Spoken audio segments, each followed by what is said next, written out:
నమస్తే welcome to KR TV నేను మీ క్రాంతి ఇవాళ మనతోటి ఉన్నటువంటి స్పెషల్ గెస్ట్ ఒక్కరు కాదు ఇద్దరు ఉన్నారు మనతోటి ఇవాళ నేను మిమ్మల్ని ఫస్ట్ మీకు ఇంట్రడ్యూస్ చేసిన తర్వాత ఎవరు ఆ గెస్ట్లు అన్నది కూడా మీకు అర్థమైపోతుంది so right pastor Vijay Kumar గారు అదేవిధంగా పాస్టర్ గాబ్రియల్ గారు ఉన్నారు ముందుగా వెల్కమ్ చేద్దాం నమస్తే అండి నమస్తే praise the lord praise the lord and మీకు ఇద్దరికి కూడా ముందుగా చెప్పండి సార్ క్రిస్మస్ శుభాకాంక్షలు thank you same to you right okay praise the lord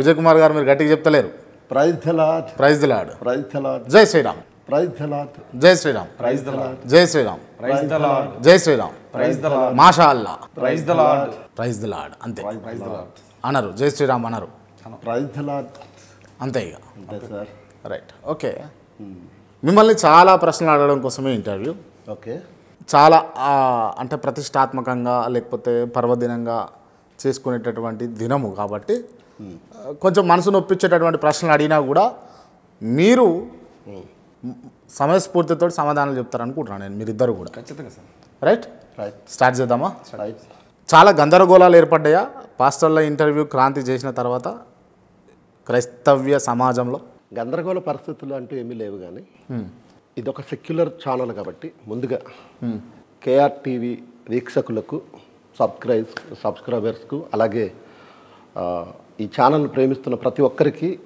హైందవ క్రైస్తవ ఇస్లాం సోదరులందరికీ ప్రభు యేసుక్రీస్తు వారి పేరిట శుభములు అలాగే క్రిస్మస్ శుభాకాంక్షలు తెలియజేస్తున్నాను. అలాగే మా ప్రియ మిత్రులు young and dynamic anchor Kranthi గారికి కూడా ప్రత్యేకమైన కృతజ్ఞతలు క్రిస్మస్ శుభాకాంక్షలు కూడా తెలియజేస్తున్నాను.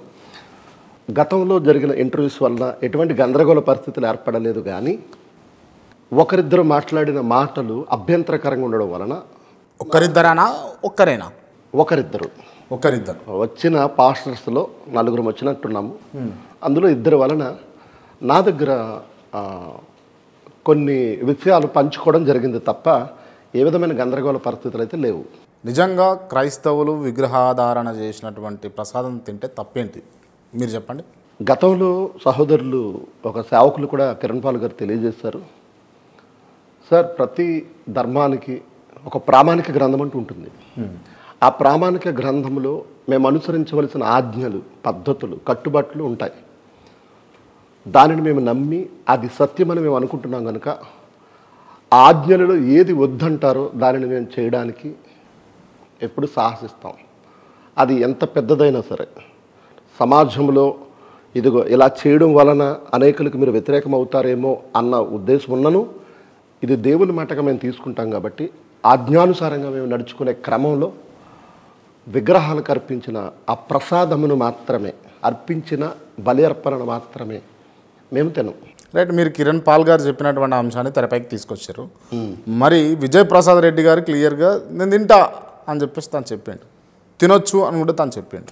విజయ్ ప్రసాద్ రెడ్డి గారు తమ్ముడు మంచి జ్ఞానవంతుడు young and dynamic speaker.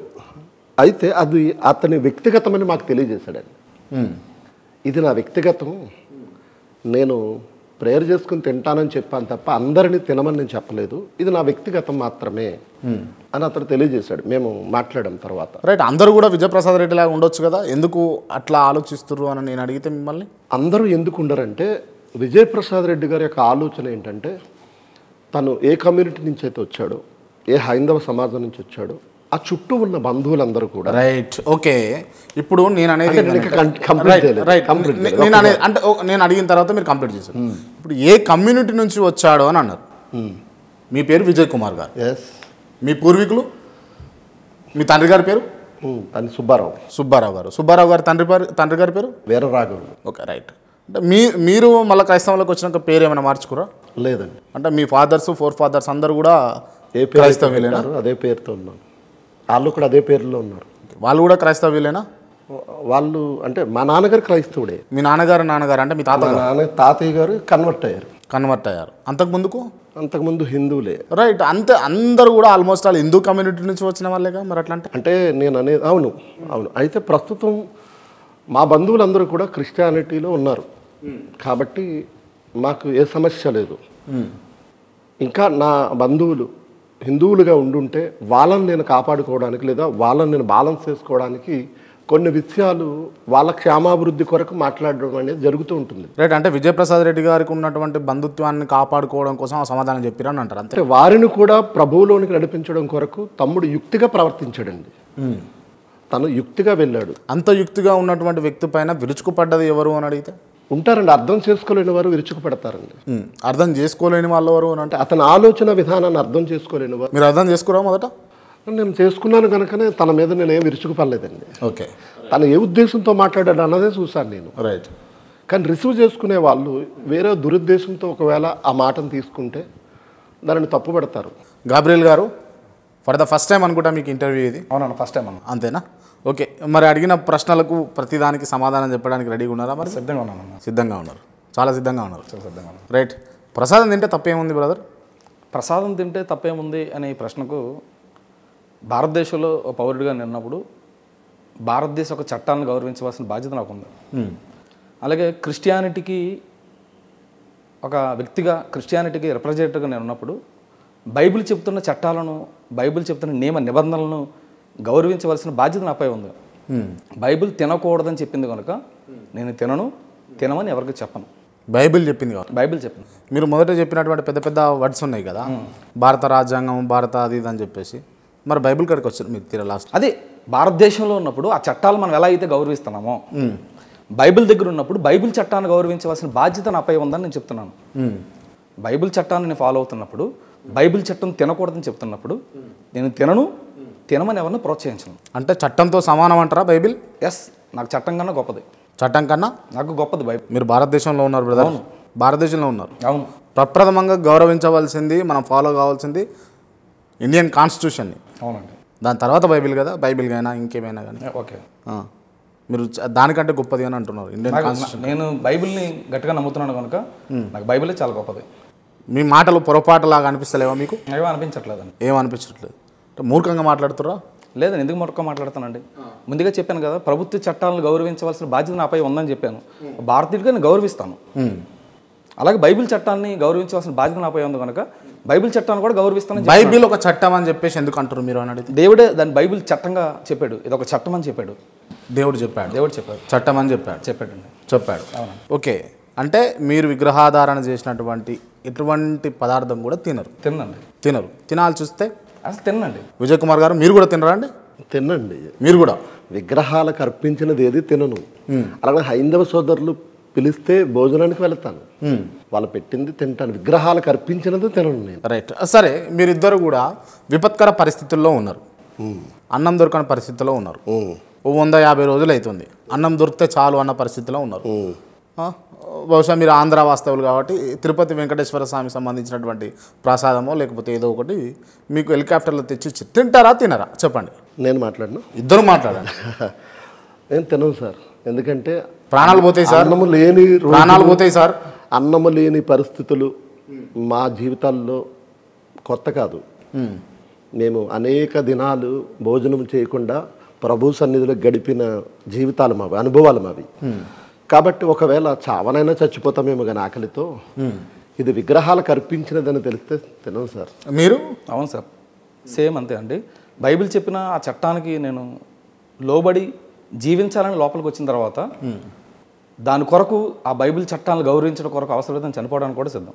Right. అంటే ఒక ప్రసాదం తినకపోవడం వల్ల, లేకపోతే అక్కడ మీకు అవసరమైంది తినకపోవడం వల్ల మీ ప్రాణాలు కోల్పోవడానికి కూడా మీరు సిద్ధంగా ఉన్నారు.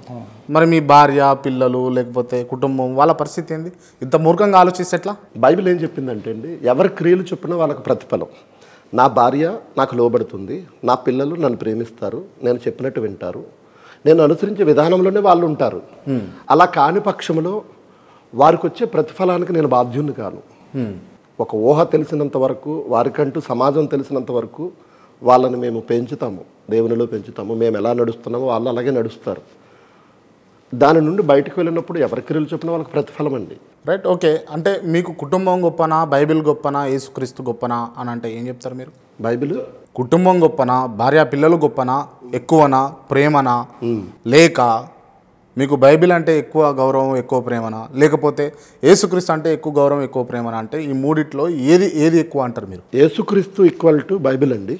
బైబిల్ వాక్యము, ఆ వాక్యమే యేసుక్రీస్తు అని మేము నమ్ముతున్నాం. భార్య బిడ్డలే కాదు, కన్న తల్లిదండ్రుల కంటే బైబిలే గొప్ప. చాలా మూర్ఖమైన ఆలోచన అని నేను అంటుంది. అసలు అది తెలియని వారికి, అంటే గ్రహించలేని వారికి. మీరు క్రైస్తవ్యాన్ని పుచ్చుకుంది, క్రైస్తవ్యంలో ఉన్నది మీరు ఇవాళ కూర్చొని వాళ్ళ మాట్లాడుతుర్రు అని అంటే తల్లిదండ్రులు ఇచ్చినటువంటి శరీరం కదా. తల్లిదండ్రులు మేము తృణీకరించడం లేదండి. అంటే దానికంటే కూడా నాకు బైబిలే ఎక్కువ, యేసుక్రీస్తు ఎక్కువ. తల్లిదండ్రులను పోషిస్తున్నాము, కొడుకుగా మా ధర్మం నిర్వర్తిస్తున్నాం, భార్యగా ఆమె, భర్తగా నేను, ఎవరి ధర్మాలు వారు నిర్వర్తిస్తున్నాం. ఎటువంటి సమస్య లేదు. వీళ్ళకంటే దేవుడు గొప్ప అంటే, దేవుడు అనేవాడిని నన్ను పుట్టించకపోతే నా తల్లిదండ్రులు నాకు తెలీదు. దేవుడు నాకు భార్య పిల్లల్ని ఇవ్వకపోతే నా భార్య పిల్లలు ఎవరో తెలీదు. నాకు జీవమును ఊపిరినిచ్చిందే దేవుడు. దేవుడు ఏ దేవుడు? ఆ దేవుడు యేసుక్రీస్తు వారు. ఏ దేవుడు? ఆ దేవుడు ప్రభువైన యేసుక్రీస్తు వారు. ఏ దేవుడు? ఆ దేవుడు ప్రభువైన యేసుక్రీస్తు వారు. ఏ దేవుడు? ఆ దేవుడు ప్రభు అయిన యేసుక్రీస్తు వారు. యేసుక్రీస్తు మాత్రమే దేవుడు. ఓకే, శ్రీరాముడు హైందవులకు ఆరాధ్య దైవం అని వారు అంటున్నారు. గతంలో చెప్పాను, మరలా చెప్తున్నాను. రామాయణం ప్రకారంగా హైందవ పెద్దలు, పీఠాధిపతులు చెప్పిన దాని ప్రకారంగా రాముడు దేవుడని రామాయణం చెప్పడం లేదు సార్. వాళ్ళు కూడా చెప్పలేదు. ఆయన మనిషిగానే ఈ భూమి మీద జీవించాడని మాత్రం చెప్పారు. ఓకే, సరే, మీరు రాముని గురించి అట్లా అంటారు. కాకపోతే నేను వెంకటేశ్వర స్వామి గురించి అడుగుతా. ఆయన గురించి అంతేనండి. ఆయన కూడా దేవుడు కాదంటారా? ఆయన కూడా మనిషి అంటారా? ఏంది? ఒక పాట ఉంది సార్, మీ అందరికీ తెలుసు. దేవుడు చేసిన మనుషుల్లారా, మనుషులు చేసిన దేవుళ్ళారు, మనుషులు చేసిన దేవుళ్ళారా, దేవుడు చేసిన మనుషుల్లారా. ఈ పాట మీరు వినే ఉంటారు. దేవుడు మనుషులను చేశాడు, మనిషి దేవుళ్ళను చేశాడు. దేవుడు ఒక్కడే. ఆ దేవుడు ప్రపంచ ప్రజలందరినీ సృష్టించాడు. కానీ మనుషులు దేవుళ్ళని సృష్టించుకున్నారు. దేవుడు ఒక్కడే. దేవుడు ఒక్కడే. ఎవరు ఆ దేవుడు ఒక్కడే? ప్రభువైన యేసుక్రీస్తు తనొక్కడే దేవుడు. మీరు 100 సార్లు అడిగిన ఇదే సమాధానం. Right, okay. మరి ఇస్లాం మతం ప్రకారం కూడా నేను 2 రోజుల కిందట ఒక వ్యక్తిని ఇంటర్వ్యూ చేసిన. Okay, brother Siraj. చూసారా? Right, okay. తను చెప్పేది ఏంటంటే ఆయన నమ్మేటటువంటి అల్లాహ్ మాత్రమే దేవుడు అని చెప్పేసి తను చెప్తాను. మీరు ఆ మాటలు ఏకీభవిస్తారా, తృణీకరిస్తారా? అంటే వాళ్ళు ఏమనుకుంటున్నారంటే, క్రైస్తవులు ఆరాధించే యెహోవా, ఖురాన్ చెప్పే అల్లా ఒక్కటేనా వారు అంటున్నారండి. అలా బైబిల్లో యెహోవా చెప్పినట్టుగా, యెహోవా ఆయన యొక్క లక్షణాలు ఉన్నట్టుగా ఖురాన్లో అల్లా లక్షణాలు లేవు. యెహోవానే మేము అల్లాగా నమ్ముతున్నాము అని అంటే మాకు అభ్యంతరము లేదు. కానీ ప్రభు అయిన యేసుక్రీస్తుని దేవుడు కాదంటే, సిరాజ్ రెహమాన్ గారికి ఒక గురువు ఉండేవాడండి, కొలిగ్గో గురువో తెలీదు, సఫీ, బ్రదర్ సఫీ. ఎప్పుడు 2011లో డిబేట్కి పిలిచానండి నేను. యేసుక్రీస్తు దేవుడని నిరూపిస్తాను రమ్మని. కాగితాల వరకు వచ్చి ఆగిపోయాడు. కాబట్టి వారు యేసుక్రీస్తుని ఒక ప్రవక్తగా మాత్రం అంగీకరిస్తారు, దేవుడిగా అంగీకరించరండి. వాళ్ళకు తెలియని మర్మం, వాళ్ళకు తెలియని సీక్రెట్ బైబిల్లో ఉంది. అది వారు కూర్చుని మాట్లాడుకుంటే, మేము వివరిస్తే ఆ చర్చలో తేలుద్ది. రైట్, అంటే యేసుక్రీస్తుని మించినటువంటి దైవం ఒకటి ఉందని చెప్పేసి ఇస్లాం వారు నమ్ముతున్నారు అంటారు, అంతేనా? అంటే వారు అల్లానే యేసుక్రీస్తు అని నమ్మరండి, అంతే. అల్లానే. ఇప్పుడు దేవుడు అనేవాడు మనిషిగా రాడు అన్నది వాళ్ళ ఉద్దేశం అండి. దేవుడు అనేవాడు శరీరధారిగా వచ్చాడు అన్నది మా విశ్వాసం. ఎవరు కరెక్ట్ ఇందులో? యేసుక్రీస్తుని దేవుడిగా అంగీకరించకపోవడం వల్ల చేసిన తప్పండి. ఇప్పటికే ప్రపంచ ఇస్లాం సోదరులు యేసుక్రీస్తుని దేవుడిగా అంగీకరించక తప్పు చేస్తున్నారు. అంటే క్రైస్తవ్యం గొప్పదా, ఇస్లాం గొప్పదా అంటే మీరేం చెప్తారు? సార్, వాళ్ళ ధర్మం వాళ్ళ గొప్పదండి. నేనంటాను, నేను క్రైస్తవుడిగా నా పరిశీలనలో ఈ ప్రపంచ ధర్మాలన్నిటిని నేను రీసెర్చ్ చేసిన వాడిగా క్రిస్టియానిటీ గొప్పదని చెప్తానండి. రైట్, మీరేం చెప్తారు గాబ్రియల్ గారు? మిగతా గ్రంథాలపై నాకు పెద్ద అవగాహన లేదండి. నేను ఆ గ్రంథాలు ఎక్కువగా నేను చదవలేదు, వాళ్ళ గ్రంథాల కోసం కూడా నేను మాట్లాడదలుచుకోలేదు. నా దృష్టిలో నేను బైబిల్ 10 ఏళ్ళుగా పరిశీలిస్తున్నప్పుడు నాకు అర్థమవుతుంది ఏంటంటే, బైబిల్ చాలా గొప్పది, బైబిలే గొప్పది అని నేను ఖచ్చితంగా నమ్ముతున్నాను. అంటే ఇతర గ్రంథాలు కూడా మీరు చదవలేదు, వాటిపైన అవగాహన కూడా లేదు, పెద్ద అవగాహన లేదు. రైట్, అంటే 1వ తరగతి తెలుగు పుస్తకం తీసుకొని ఇదే తెలుగు, ఇది మాత్రమే తెలుగు అని అనుకోవడం తప్పు కదా మీది? అంటే అవగాహన లేదు అంటే పూర్తిగా నేను రీసెర్చ్ చేయలేదు సార్. అవగాహన లేదంటే నా ఉద్దేశం ఏంటంటే, పూర్తిగా గ్రంథాలపై రీసెర్చ్ చేయలేదు నేను. లోతుగా బైబిల్ చదివినంతగా రీసెర్చ్ చేయలేదు. అంటే నాకు తెలిసిన పరిశీలనలు ఏంటంటే, మనుషులే కొంతమందిని దేవుళ్ళుగా చేశారు, చేసుకున్నారు, కల్పిత పాత్రలుగా. మీరు కూడా మనుషులే మర్చిపోతున్నారు. కల్పిత పాత్రలుగా మనుషులే దేవుళ్ళుగా వెలిసిన పరిస్థితులు అవన్నీ నాకు అర్థమైంది. అందుకే దానిపైన నేను ఎక్కువగా మాట్లాడదలుచుకోలేదు. కేవలం బైబిల్ కొరకు మాత్రమే మాట్లాడాలనుకుంటున్నాను. నేను నమ్ముకున్నది ధర్మం, నేను నమ్ముకున్న దాని కొరకు మాత్రమే మాట్లాడాలనుకుంటున్నాను. అంటే ఇతర గ్రంథాలు కావచ్చు, ఇతర మతాలు కావచ్చు, మీకు వాటిపైన అవగాహన లేదు, అంతేనా? అవగాహన లేదంటే వాటి కోసం మాట్లాడదలుచుకోవట్లేదండి నేను. ఓకే, అంటే మీరు వాటిపైన సబ్జెక్ట్ లేకుండా, వాటిని రీసెర్చ్ చేయకుండా మీరు ఎందుకు అంత వేగ్గా మీరు నమ్మిందే నిజం అని చెప్పేసి భావిస్తారు? అంటే నాకు అర్థమైంది ఏంటంటే, దేవుళ్ళుగా చెప్తున్న వారిలో పరిశుద్ధుడిగా కనబడింది, పాపం లేకుండా కనబడింది యేసుక్రీస్తు వారు మాత్రమే కనుక నేను యేసుక్రీస్తు వారిని దేవుడిగా కొలిచానండి. ఎటువంటి పాపము చేయలేదు, పాపం చేయలేదు. బైబిల్లో కూడా ఎటువంటి పాప క్రియలు, బైబిల్లో కూడా ఎటువంటి పాప క్రియల గురించి ప్రస్తావన చేయలేదు. బైబిల్ గ్రంథంలో పాప క్రియలు ఉన్నాయని చెప్తుంది, పాపం చేయకూడదని కూడా బైబిల్ చెప్తుంది. కానీ ప్రభువైన యేసుక్రీస్తు వారు ఏ పాపం చేయలేదు. Right, okay. ఈ పాప క్రియల గురించి కొంచెం మాట్లాడుకుందాం. విజయ్ కుమార్ గారు, లోతు తన 2 బిడ్డలతోటి శారీరకంగా కలవడం వెనుక అసలు రహస్యం ఏందంటారు? లోతు కలవలేదండి. అసలు బైబిల్లో రాయబడిన సందర్భం ఈ సమాజానికి సరైన రీతిలో వెళ్ళక, దానిని క్రైస్తవులు ఎంత చెప్తున్నా వాళ్ళు రిసీవ్ చేసుకోక తండ్రితో కూతుర్లు పడుకున్నారన్న సందర్భం మాట్లాడుతున్నారు మాటిమాటికి. తండ్రితో కూతుళ్ళు కాదు, కూతుళ్ళతో తండ్రితో కూతుర్లు, తండ్రి కూతుర్లతో సైనించలేదండి. ఇప్పుడు సొదొమ గొమొర్రా అనే ఒక పట్టణాలు భయంకరమైన వ్యభిచారంతో నిండిపోయినప్పుడు ఆ వ్యభిచార సంతతి మధ్య, ఆ దేవునికి వ్యతిరేకమైన క్రియల మధ్య లోతు భార్య కుమార్తెలు ఇద్దరు ఉన్నారు. వీళ్ళ నీతిమంతులుగా ఉన్నారు. అంటే వీళ్ళకి తప్పుడు ఆలోచన ఉండుంటే ఆ పాపపు లోకపు మధ్యలోనే వాళ్ళు కలిసిపోదురు. లోతింటికి వచ్చిన దేవదూతలు మనుషుల రూపంగా వచ్చిన వారిని మాకు అప్పగించండి అని వాళ్ళు అడుగుతున్నప్పుడు లోతు అంటాడు, ఇదిగో పురుషుని ఎరగని 2 కుమార్తెలు నాకున్నారు, వీరిని తీసుకోండి, వాళ్ళ మా ఇంటికి వచ్చారు అతిథులు, వాళ్ళని వదిలిపెట్టేయండి అని అన్నప్పుడు నీ కూతురు జోలికి మేము రామన్నట్టుగా ప్రవర్తిస్తారు వాళ్ళు. అంటే వాళ్ళు ఎంత నీతిగా భక్తిగా ఉన్నారో ఒకసారి ఆలోచించండి. నెక్స్ట్, ఎప్పుడైతే ఆ పట్టణాలను కాల్ చేశాడో వాళ్ళు బయటకు వచ్చేసారు. బయటకు వచ్చేసినప్పుడు ఇక వాళ్ళకు ఉన్న దృష్టి ఏంటంటే, తమ చుట్టూ ఉన్న పట్టణాలు, తండ్రి తల్లి, వేరే పురుషుడు, అంటే నెక్స్ట్ జనరేషన్ కోసం వేరే పురుషుడు ఎవరూ లేరే అని వాళ్ళ నాన్నకు తెలియకుండా, వాళ్ళ నాన్నకు మత్తు పదార్థం పట్టించి వాళ్ళ నాన్నతో సైనించారు. కేవలం కామం తీర్చుకోవడం కాదు, బిడ్డల కోసం మాత్రం చేసినది. అది కూడా మనుషులు చేశారు. దేవుడు ఉన్నట్టుగా రాయించాడు. Right, okay. మీరు అన్నారు ఇంతకుముందుకు మీ వర్డ్స్ ఏంది అని అంటే, మీరే నీతితోటి నియమములతోటి ఉన్నటువంటి పిల్లలు వాళ్ళు అని చెప్పేసి అని అన్నారు లోతు కుమార్తెల గురించి, అంతేనా? మరి నీతి తప్పి అట్లా చేసిరని చెప్పేసి బైబిల్లో రాయడం ఎంతవరకు కరెక్ట్? నేను అదే అంటున్నాను. ఇప్పుడు నేను చెప్పబోతుంటే మీరు అడిగారు. ఇప్పుడు ఇలా ప్రశ్నిస్తారని దేవునికి తెలుసు, అయినా రాయించడంటే దేవుని ఉద్దేశం ఏంటంటే ఇలాంటి తప్పు ఎవడు చేయకూడదు అని చెప్పడం కొరకు దేవుడు రాసి ఉంచాడండి. ఒక వ్యక్తి పాపం చేసిన సందర్భాన్ని రాశాడు, తీసేయచ్చుగా, ఎవరు మాట్లాడుకోరు కదా ఆ సందర్భం రాయించకపోతే. ఎందుకు రాయించాడంటే దాన్ని అనుసరించేవారు ఇలాంటి తప్పిదము ఎవ్వరూ ఏ కాలంలో చేయకూడదని ఒక గుణపాఠంగా దాన్ని ఉంచాడు. వాళ్ళు శపించబడ్డారు. వాళ్ళు ఇశ్రాయేలు దేవుని జనాంగంగా ఎంచబడలేదు. వాళ్ళ జనరేషన్ అంతా తప్పించేస్తాడు దేవుడు, తన ప్రజలకు అనుకోలేదు. సో అదే అండి వాళ్ళకు ఉన్న పనిష్మెంట్. Right, okay. అంటే ఇప్పుడు మీరు అంటున్నటువంటి లోతు కుమార్తెలు ఉన్నప్పుడు లోతు కుమార్తెకు తండ్రి దేవుడు ఎవరు? యెహోవా. మరి యెహోవా ఉన్నప్పుడు వాళ్ళతోటి ఎందుకు తప్పిదాలు చేయించండు అని అడిగితే, దేవుడు ఎందుకు తప్పిదం చేస్తాడు? దేవుడు నరులను యథార్థవంతులుగా పుట్టించాడు. వారు వివిధ తంత్రములను కల్పించుకున్నారు. మనిషిని యథార్థవంతుడిగా పుట్టించాడు. దేవుడు అంటేనే మంచివాడండి, చెడు కానిది, అన్యాయం లేనిది. దేవుడు దైవం అంటేనే పైనండి. అలాంటి ఆయన మనుషుల చేత తప్పు ఎందుకు చేస్తాడు కదా? రైట్, మీరు క్లియర్గా ఉన్నారు. రైట్, మరి ఈ ఉగ్రవాదులు ఎందుకు, ఈ మానభంగాలు ఎందుకు, ఈ వ్యభిచార శిష్టాలు ఎందుకు, లేకపోతే మీకు మాకు వాదన ఎందుకు, లేకపోతే హిందువులు ఎందుకు, ముస్లింలు ఎందుకు, అందరినీ ప్రపంచం మొత్తం కూడా క్రైస్తవ్యులుగా పుట్టించవచ్చు, మంచివారిగా మీలాంటి మంచివారిలాగా పుట్టించవచ్చుగా? అదే, ఇప్పుడు నేను పుట్టుకతోటి మంచివాడికి పుట్టేయలేదండి. నాకు ఊహ తెలిసినప్పుడు నా తత్వం మీద బయటపడుతుంది. చిన్నప్పుడు బొద్దుగా ఉన్నాను, తల్లిదండ్రులు బంధువులు ఎత్తుకుని ఆడించారు.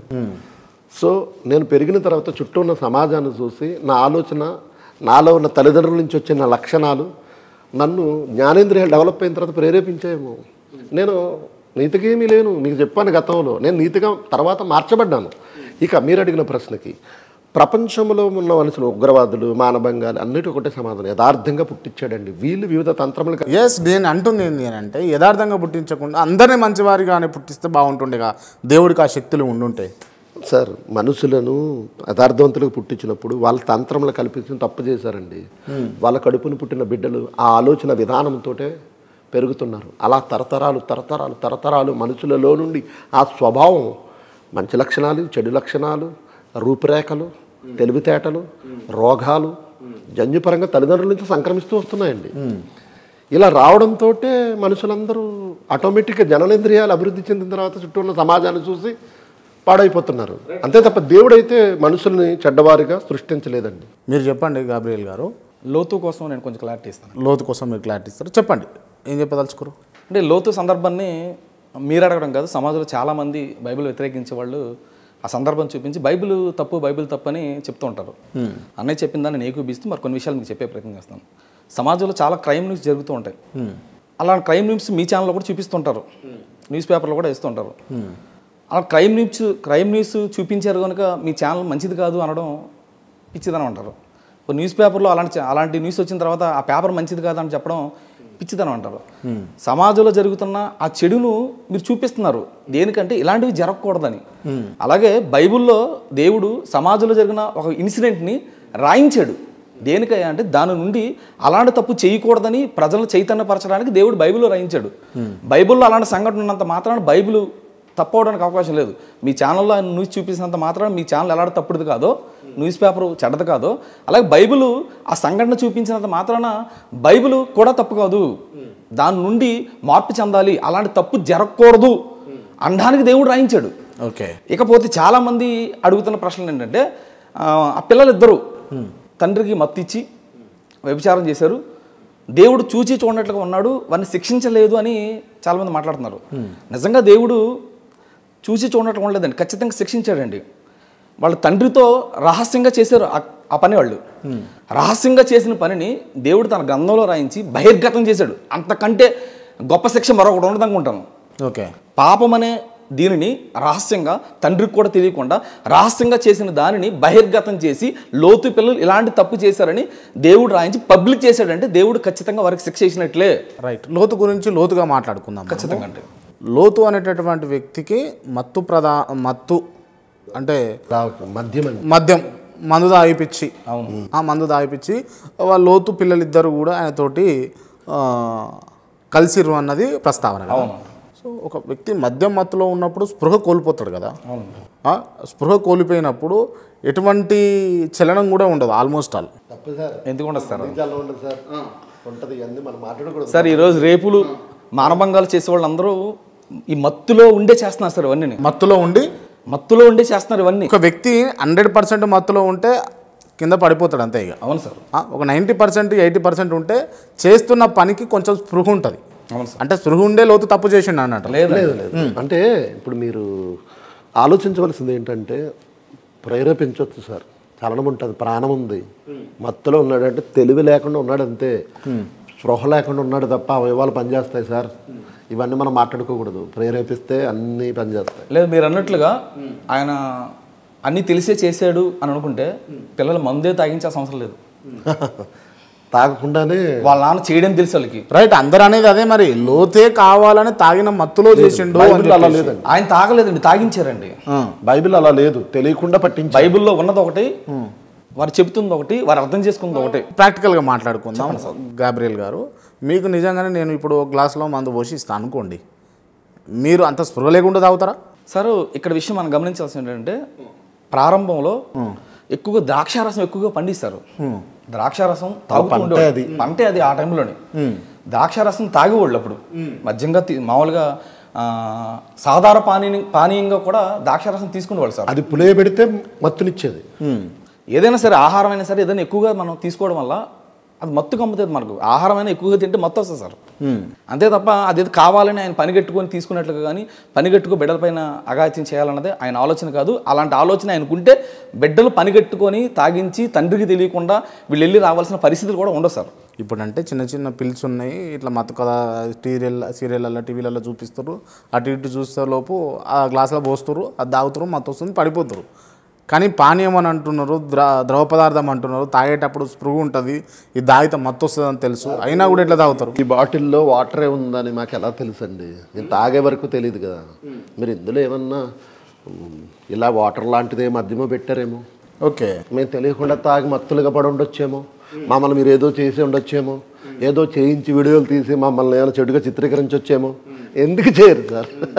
నాకు అటువంటి ఆలోచన ఏం లేదు కానీ అయితే విషయం ఏంటంటే నేనేమంటున్నా అంటే అది వాటర్ అని మీకైతే తెలుస్తుంది కదా, అంటే ఇది వాటర్ ఇస్తున్నాడు ఏమో సార్. ఇప్పుడు పెద్ద విశేషం ఏముందండి, ఆ క్యాపులు దొరికితే బాటిల్ దొరుకుతాయి, సీలడి క్యాప్. సహజంగా తెలియని వ్యక్తి ఇస్తే తాగం సార్, అది ఎంత మంచిదైనా. తెలిసిన వ్యక్తి ఇస్తున్నప్పుడు ఖచ్చితంగా తాగుతాం. బిడ్డలు ఇస్తున్నప్పుడు మంచిదే ఇస్తారు, మంచి ఉద్దేశంతోనే ఇస్తారనే భావంతోనే తీసుకుంటాడు సార్. ఇలా చేసిన తర్వాత, తాగించిన తర్వాత ఇలాంటి అగాధ్యానికి పాల్పడతారని ఏ తండ్రి అనుకోడు. Right, okay. ఇంకా కొన్ని అంశాలు మాట్లాడుకుంటాం.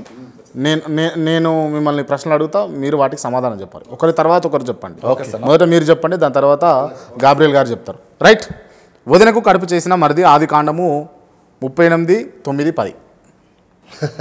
అంటే మీకు ఎలా తెలుసు సార్ ఆ వచనాలు? మీకు ఎలా తెలుసు అవి? మీకు ఎవరన్నా ఇచ్చారా? ఎవరు మీకు ఎవరన్నా ఇచ్చారా ఆ వచనాలు? అంటే మీకు సమాధానం చెప్తారా? మళ్ళీ తిరిగి ప్రశ్న నేను మిమ్మల్ని అడుగుతాను. మీకు ఎలా తెలుసు ఆ ప్రశ్న? మీకు ఎవరన్నా పంపించారా, లేక మీరు బైబిల్ చదివి తెలుసుకున్నారా?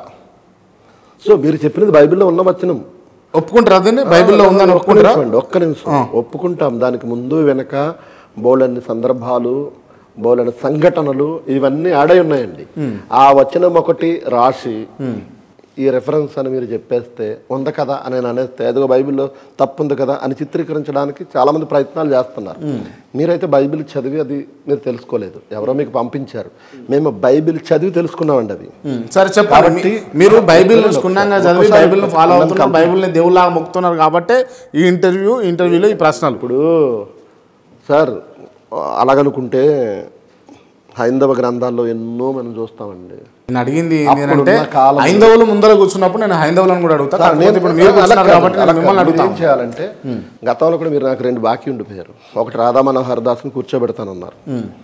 పోనీ రాధా మనోహర్ దాస్ అలా మా గురువు అని చెప్పుకుంటున్నారు కదా, వాళ్ళిద్దరు కరుణాకర్, లలిత్ కుమార్, వీళ్ళ ముగ్గురిని కూర్చోబెట్టండి, నేను ఒక్కరినే కూర్చుంటా, లేదా మేము ఇటు ముగ్గురు కూర్చుంటాం. మీరు అది బాకీ ఉండిపోయారు.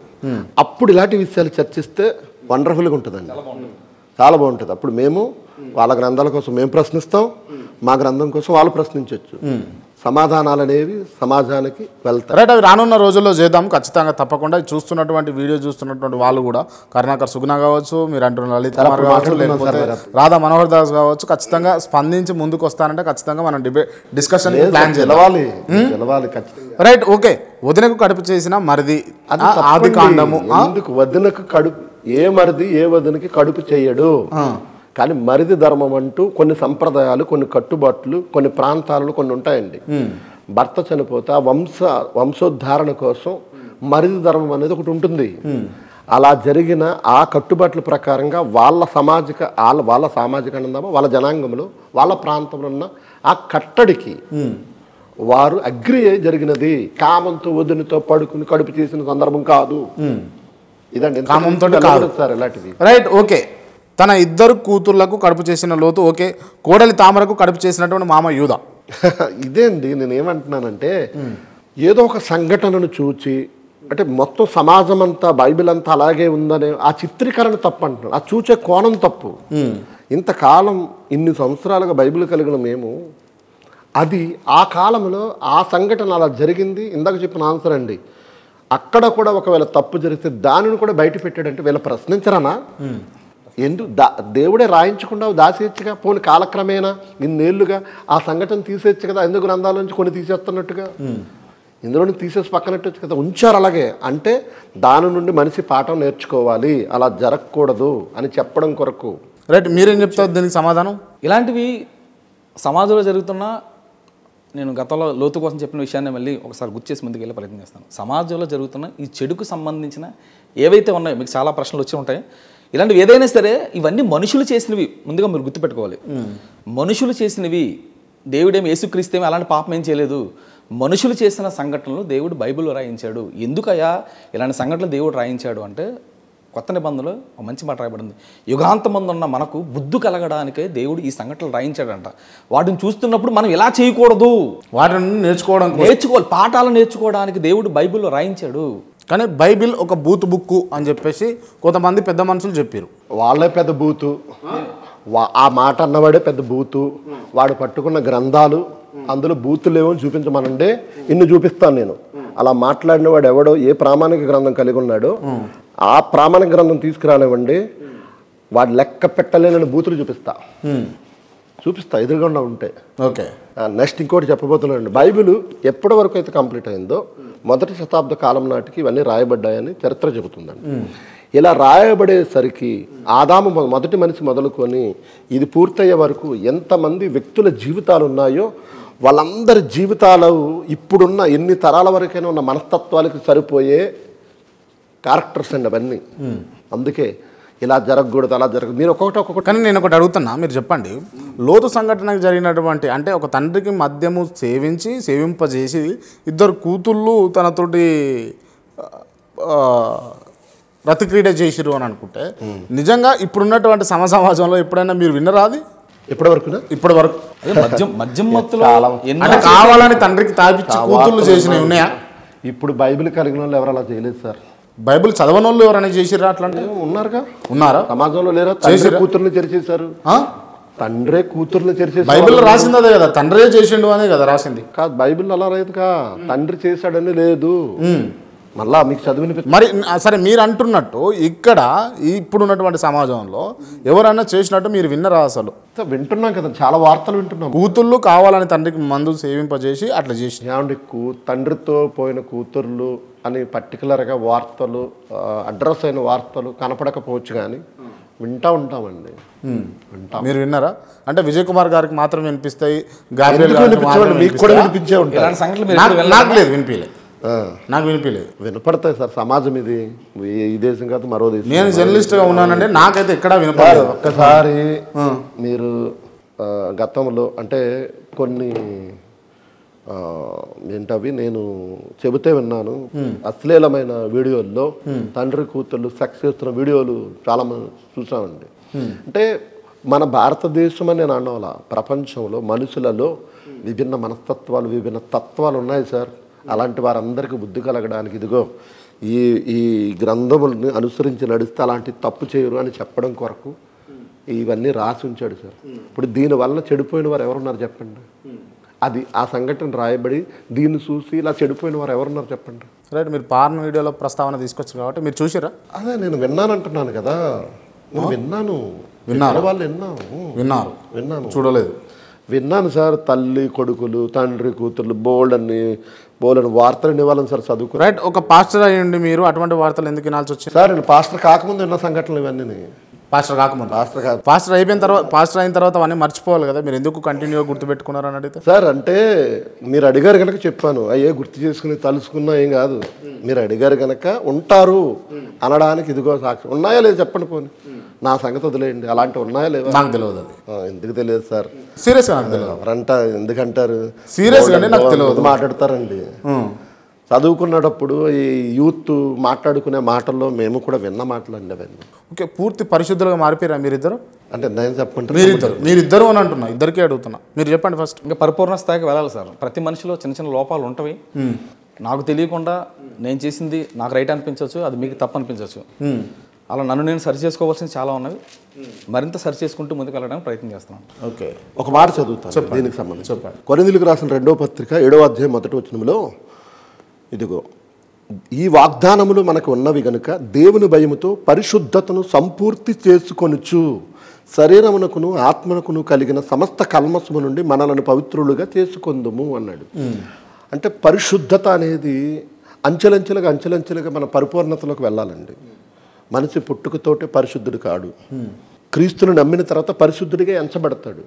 ఈ ఆజ్ఞలను అనుసరించి దినదినము ఆలోచన విధానము, తత్వము, సమాజాన్ని చూసి చెడిపోకుండా ఉండే ఆ విధానం ఇవన్నీ నేర్చుకుంటూ మరణించేలోపు ఒక సంపూర్ణతలోకి వెళ్ళాలండి.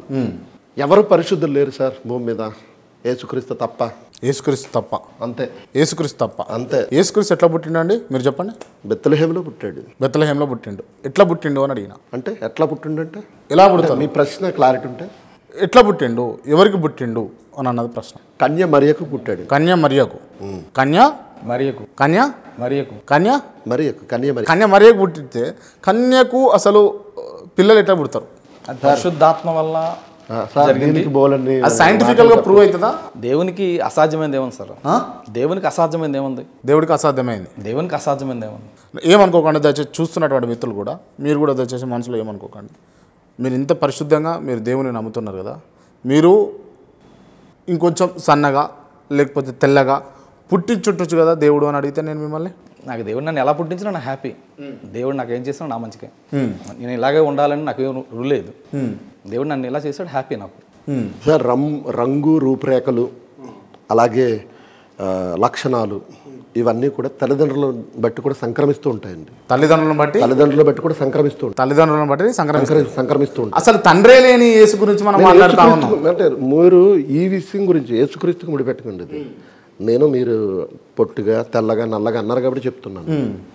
యేసుక్రీస్తు వారి దేవుడు అండి. సృష్టి పుట్టక ముందు ఉన్నవాడు, సృష్టిని చేసిన వాడు.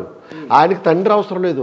ఆయన శరీరాన్ని ధరించుకోవాలంటే గర్భం అవసరం కనుక గర్భంలోనికి ప్రవేశించాడు తప్ప ఆయనకి తండ్రి ఎందుకంటే ఆయన దేవుడు. తల్లి కడుపులోకి రాకముందే ఉన్నాడు. ఎస్, ఎందుకు అంత శక్తులు ఉన్నప్పుడు అదంతా ఉన్నప్పుడు సార్ పరిశుద్ధుడైన దేవుడు తండ్రి ఎందుకు సార్? మీకు నాకు తండ్రి కావాలి. ఆయన ఉన్నవాడు కదా, మనం లేనివారం, మనం పుట్టిన వారం, ఆయన ఉన్నవాడు. రైట్. నేనేమంటా అంటే మరి అట్లాంటప్పుడు అవన్నీ డ్రామాలు ఎందుకు, అవంతా స్క్రిప్ట్ ఎందుకు? డ్రామాలేంటి? చెప్పేదినండి లెట్ మీ కంప్లీట్. నేను ఏమంటున్నానంటే అవంతా స్క్రిప్ట్ ఎందుకు? సింపుల్గా ఆయన ఒక మనిషి రూపేణ రావచ్చు కదా, ఒక 16-18 ఏళ్ళ సంవత్సరాలు ఉన్నటువంటి బాలుడు రావచ్చు కదా. ఇదంతా దేవుని ప్రణాళిక, దేవుని సంకల్పం.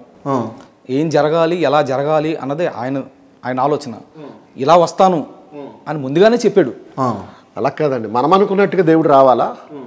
దేవుడు ఇలా వచ్చానని చెప్తే మనం ఎందుకు నమ్మకూడదు? ఆయనకంటే గొప్పలుగా మనం ఇలాగే రావాలని ఎందుకు అంటున్నారు? ఆయన ఇలా వచ్చానని చెప్పినప్పుడు నమ్మితే సరిపోద్దుగా. ఓకే సరే. ఆయన భూమి మీదకి వచ్చిన తర్వాత, ఆయన భూమి మీదకు రాకముందే 700 సంవత్సరాల క్రితమే ఇలా వస్తాను, నేను ఇలా కన్యక ద్వారా వస్తానని ముందుగా చెప్పి ఒక సూచనగా సమాజంలో చూపించి ఒక సూచన తెలిసేలా ఆయన వచ్చాడు, చెప్పొచ్చాడు. ఆయన యేసుక్రీస్తు చెప్పొచ్చాడు. యేసుక్రీస్తు అట్లా చెప్పి రాకముందుకు చెప్పిన వ్యక్తి ఎవరు? ఆయననే యేసుక్రీస్తు రూపం కదా సార్. ఆయన భూమి మీద మనిషిగా రాకముందు ప్రవక్తల ద్వారా మాట్లాడాడు అండి. ప్రవక్తలు ఎవరు? ప్రవక్తల మనుషులు. ప్రవక్తలు మనుషులు అందరిని ఇప్పుడు ఉదాహరణకి హైందవ సమాజంలో పీఠాధిపతులు. నాకు ఒక చిన్న క్లారిటీ ఇవ్వండి సార్. నాకు డౌట్ ఇవ్వండి. నాకున్న డౌట్ ఏంటంటే యేసుక్రీస్తు దేవుడు ఏ సంవత్సరంలో వచ్చిండు కిందికి భూమి మీదకు? మరియా నుంచి వచ్చిండు కదా, ఏ సంవత్సరంలో వచ్చారు? ఇప్పటికా ఏ సంవత్సరం? ఆయన పుట్టిన సంవత్సరం ఏంది అంటున్నా. ఇప్పటికీ ఆయన పుట్టి 2024 ఏళ్ళు. 2024 ఏళ్ళ 2024 ఏళ్ళు అవుతుంది. అంటే 2024 సంవత్సరాల క్రిందట ఆయన భూమి మీద మనిషిలాగా వచ్చిండు. అదే కదా మీరు చెప్పేది? ఈ 2024 సంవత్సరాల కంటే ముంగట మనుషులు ఉండేనా? ఉన్నారు కదా. అప్పుడు వాళ్ళకి దేవుడు ఎవరు? ఆయనే. ఎవరు? ఆయన శరీరధారికి వచ్చాడండి. శరీరధారిగా రాకముందు లేడు అనకూడదు. అంత ముందుకు ఆయన పేరేంది? ఉన్నాడు. ఉన్నవాడు. యెహోవా అనే మాటకి అర్థం ఏంటంటే అర్థం యెహోవా అంటే ఉన్నవాడు అని అర్థం. ఉన్నవాడు దేవుడు నిరంతరం ఉండేవాడు, నిరంతరం ఉండేవాడు, ఏకరీతిగా ఉన్నవాడు. ఆది అంత ఆయనకు ఆది లేదు, స్టార్టింగ్ లేదు, ముగింపు లేదు, ఎటర్నల్ అంతే. ఆయన ఎవర్ లాస్టింగ్. కాబట్టి ఆయన ఉన్నాడు అనడానికి మనుషులకు కనబడి మనుషుల ద్వారా మాట్లాడుతూ మనుషులను ఒక క్రమబద్ధీకరణం చేశాడండి. 2024 సంవత్సరాల క్రితం ఉన్నటువంటి మనుషులకు అప్పుడు క్రమబద్ధీకరణ లేదు, అప్పుడు విచ్చలవిడితనం ఉండే లేదు. అలాగనే ఎందుకు అనాలండి? విచ్చలవిడితనం అని ఉన్నదని ఎందుకు అనాలి? ఉన్నారు, సమాజాలు చాలా ఉన్నాయి లోకంలో. అంటే దేవుడు కిందికి రాకముందు కూడా సమాజం మంచిగానే సక్రమంగా ఉండే అని ఒప్పుకుంటారు మీరు. అలాగని అందరూ అలా లేరు కదా. ఇప్పుడు దేవుడు వచ్చాడు, ఇప్పుడు మాత్రం చక్కగా ఉన్నారా? మన మార్పులు ఏం జరిగినాయి? దేవుడు ఉన్నారు అని, దేవుడు వచ్చిండు, ఆయననే దేవుడు అని ఎందుకు నమ్ముతారు? మనుషులందరూ పాపంలో మునిగిపోయినప్పుడు, పాప కోపంలో అపరాధములతో బ్రతుకుండి చచ్చిన వరకు బతుకుతున్నప్పుడు వారి పాపముల నుండి విముక్తి చేయాలంటే ఒక పరిశుద్ధ రక్తం చిందింపబడాలి. ఆ పరిశుద్ధ రక్తం చిందింపబడాలంటే పరిశుద్ధుడే శరీరం దాల్చాలి. అలా పరిశుద్ధుడైన యేసుక్రీస్తు వారు శరీరం దాల్చి మనుషులందరి పాపముల నిమిత్తం రక్తం కార్చాడు కనుక పాప విముక్తి లభించింది. కాబట్టి ఆయన శరీరధారిగా భూమి మీదకి రావాల్సింది. ఇది ఒక ప్రణాళిక ప్రకారంగా జరిగింది. దీనికి ముందు చాలా ప్రణాళిక, దేవుని ఆలోచన విధానం, కొన్ని జనాంగాలు, ఏ జనాంగంలో దేవుడు ఇమ్మీడియట్గా అనుకున్న సెకండ్లో చేయొచ్చు, యేసుక్రీస్తు అనుకున్న సెకండ్లో చేయొచ్చు కదా. యేసుక్రీస్తు ఇంత ప్రణాళిక వేసుకొని రావాల్సిన అవసరం ఏముంది? ఏం థియరీ దేని గురించి ఇదే అంటే? ఇప్పుడు ఇలాగని చెప్పాడు, ఆయన చెప్పింది మనం విని పరిశీలించి నిజమని నమ్మి తెలుసుకుని మనం నమ్మాలి. దేవునికి మనం శాసనాలు చేయకూడదండి, దేవుని శాసించకూడదు. విజయ్ కుమార్ గారు మీరు ఏమనుకోండి, కొంచెం మూర్ఖంగా మాట్లాడుతున్నారు ఈ అంశాలలో అంటే. ఓకే, ఏకీభవిస్తారా? చెప్పండి. మీరు ఏకీభవిస్తారా అంటున్నా. అంటే శాసనాలు, గ్రంథాలు, వాటిని మనం చెరపకూడదు, వాటిని మనం తురపకూడదు, వాటిని అనుసరించాలి అని అంటున్నారు. కానీ సమాధానం చెప్పుకోలేకపోతా ఉన్నారు. 2024 సంవత్సరాల క్రితము ఈ దేవుడే లేడు, యేసుక్రీస్తే లేడు, దేవుడు ఉన్నాడు, శరీరధారిగా మనిషిగా లేడు, మనిషిగా లేడు అంతే, మనిషి శరీరం దాల్చలేడు. సరే ఓకే, ఆ విషయాన్ని కూడా మనం పక్కన పెడదాం కొద్దిసేపు. మరియా కడుపున పుట్టారు, మరియా దేవత అవుతుందా లేకపోతే యేసుక్రీస్తు దేవుడు అవుతుందా? గాబ్రియల్ గారు మీరు చెప్పండి. మరియా దేవత అవుదండి. మరియా దేవత అవుతుంది. మరీ నవ్వుతూ చెప్తారు ఎందుకు దీనికి సమాధానం? మరియా దేవత అవుతుందని మీరు మరియా దేవత అవుతుందని చెప్తున్నానండి. ఎందుకు కాదండి? ఎందుకు అవ్వాలండి? మరి నమ్మే వాళ్ళు ఏంది అంత పిచ్చోళ్ళ వాళ్ళు? మరియా దేవతని ఎవరు నమ్మరండి. నమ్మే వాళ్ళు పిచ్చోళ్ళ, ఎవరు నమ్ముతారు? మరియా దేవతని ఎవరు నమ్మరండి. మరియా దేవతను ఎవరు నమ్ముతారు? ఎవరు నమ్మరండి? యేసును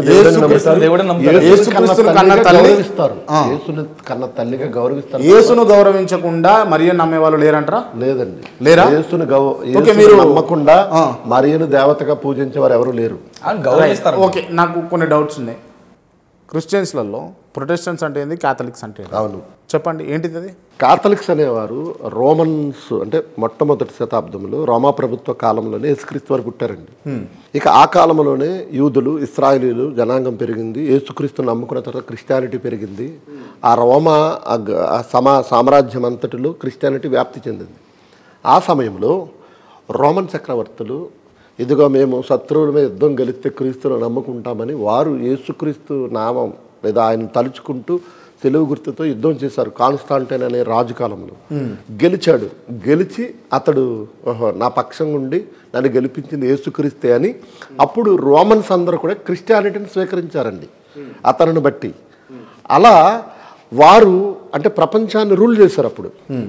కాబట్టి వాళ్ళు చర్చిని ప్రారంభించి దానికి క్యాథలిక్ అని పేరు. క్యాథలిక్ అంటే విశ్వవ్యాప్తం అని అర్థం, విశ్వవ్యాప్తమని చేయాలి అని అనుకున్నారు. ఇప్పుడు ప్రొటెస్టెంట్లు అంటే రోమన్ క్యాథలిక్కులు ఒక విధానాన్ని తీసుకొచ్చి అందులో కాలక్రమేణా కొన్ని ఆచారాలను కలపబట్టి అందులో ఉన్న ఒక వ్యక్తి పోరాడి ఒక సమాజంగా మరలా వాళ్ళకు వేరుగా ఒక సమాజాన్ని ఏర్పరిచాడు. వాళ్ళే ప్రొటెస్టెంట్లు.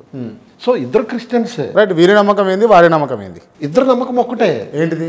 ఇద్దరు వేసింది ఆచార వ్యవహారాలు వేరండి, కొన్ని తప్ప విధానాలు ఒకటే. బైబిల్ ఆచార వ్యవహారాల్లో మార్పులు ఎందుకు వచ్చినాయని అడిగితే, ఎందుకంటే ప్రాంతాలను బట్టి వస్తాయండి. ఒక్కొక్క ప్రాంతంలో ఒక్కొక్క కట్టుబాటు. కానీ బైబిల్ అందరికీ ఒకటే కదా, వాళ్ళకి వేరే బైబిల్ వీళ్ళకి వేరే బైబిల్ ఉంటుందా? సార్, కట్టుబాట్లు ఆచార వ్యవహారాలు ప్రాంతాన్ని బట్టి ఉంటాయండి. దానికి అడ్డు చెప్పలేదు బైబిల్, దానికి అడ్డు చెప్పలేదు. బొట్టు పెట్టుకోవచ్చు, మణిపూర్ మీరు బొట్టు పెట్టుకోవచ్చు. ఎవరు చెప్పారు? మీరు. అదేనండి ఆచారపు అలవాట్లు, కట్టుబాట్లు అనేటివి బైబిల్. అది నా ఇష్టం సార్, నేను నీకు వదిలేసింది. నువ్వు పెట్టుకుంటావా నీ ఇష్టమే, పెట్టుకోవా నీ ఇష్టమే, నీ మనస్సాక్షిని బట్టి చేయండి. వద్దు అని చెప్పలేదు, పెట్టుకోమని చెప్పలేదు బైబిల్. మరి మీరు ఎందుకు పెట్టుకోవట్లేదు గాబ్రియల్ గారు? మీరు చెప్పండి. బొట్టని పెట్టుకోమని ఆజ్ఞ లేదు కదా. ఆజ్ఞ లేదు కదా సార్. ఆజ్ఞ ఏం లేదు, మరి పెట్టుకోవచ్చు కదా, తప్పేముంది?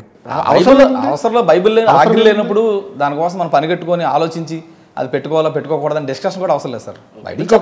ఇంకొక మాట ఈ బొట్టు అనే సంప్రదాయం ప్రస్తుతం భారతదేశంలో హైందవ సంప్రదాయం ఉంది. ఆ బొట్టుకు ఒక చరిత్ర ఉంది. అలాగే ఆ చరిత్రలో ఒక్కొక్క వేలుతో పెడితే ఒక్కొక్క చరిత్ర ఉంది. ఈ వేలుతో పెడితే ఒకటి, ఈ వేలుతో పెడితే ఒకటి, ఈ వేలుతో పెడితే ఒకటి, ఇలా పెడితే ఒకటి. కాబట్టి ఇదంతా ఒక హైందవ సంప్రదాయ విగ్రహారాధనకు సంబంధించిన సంప్రదాయానికి సంబంధించిన వ్యవహారం. దీన్ని ఎందుకు అనుసరిస్తాం? ఇప్పుడు హైందువులు చీర కట్టుకుంటున్నారండి స్త్రీలు, క్రైస్తవులు చీర కట్టుకుంటారు. హైందువులు ప్యాంటు షర్ట్లు వేసుకుంటారు, మేము వేసుకుంటున్నాం మగవాళ్ళు. ఆ హైందవు మగవాళ్ళకి పంచి కట్టుకుంటారు, మేము కట్టుకుంటాం. దీనికి ఎటువంటి లేవు. ఇది అంటే చేస్తారు, అవసరమైనవి చేస్తారు హైందవులతో కలిసి. మీకు కంఫర్టబుల్గా లేకపోతే మీకు సానుకూలంగా విగ్రహ సంబంధమైన ఏదైనా సరే దాన్ని తీసుకోండి సార్. Right, okay. విగ్రహ సంబంధమైనది అంటే బొట్టు పెట్టుకోవాలన్నది మీరు మీ బైబిల్లో ఉంటే పెట్టుకుందరు కానీ లేదు కాబట్టి పెట్టుకోరు, అంతేనా? అంతే అదే కదా ఫైనల్. అంతే, అది ఆజ్ఞ కాదండి.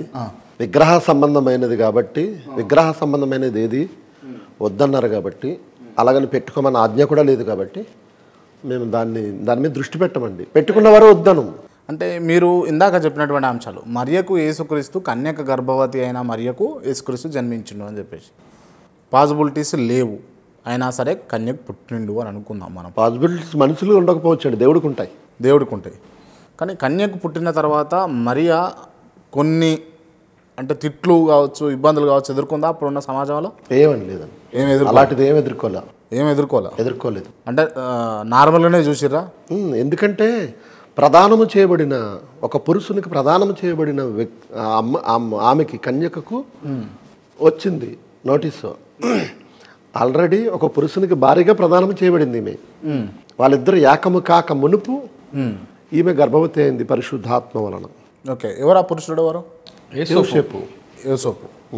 అండ్ ఇంకోటి ఏంటి అని అంటే ఇప్పుడు ఉన్నటువంటి పబ్లిక్ అంతా కూడా మీరు వీళ్ళు అందరూ ఈ కెమెరామ్యాన్ వారు టీం అంతా ఉన్నదంతా కూడా ఎట్లా జన్మించారు అని అంటే తల్లిదండ్రుల కలయిక ద్వారా. వాళ్ళ తల్లిదండ్రులు, ఫర్ సపోజ్ మీ తల్లిదండ్రుల గురించి మాట్లాడుకుంటారు, వారి తల్లిదండ్రులు అంటే ఒక జీవం మొదట స్టార్ట్ అవుతుంది కదా, ఎవరి నుంచి స్టార్ట్ అయింది? ఆదాం అనే వ్యక్తిని దేవుడు, ఓకే, ఆదాము హవ్వను దేవుడు ప్రారంభం సృష్టించాడు. వారి ద్వారా జనం రావాలి అన్నది దేవుని ప్రణాళిక.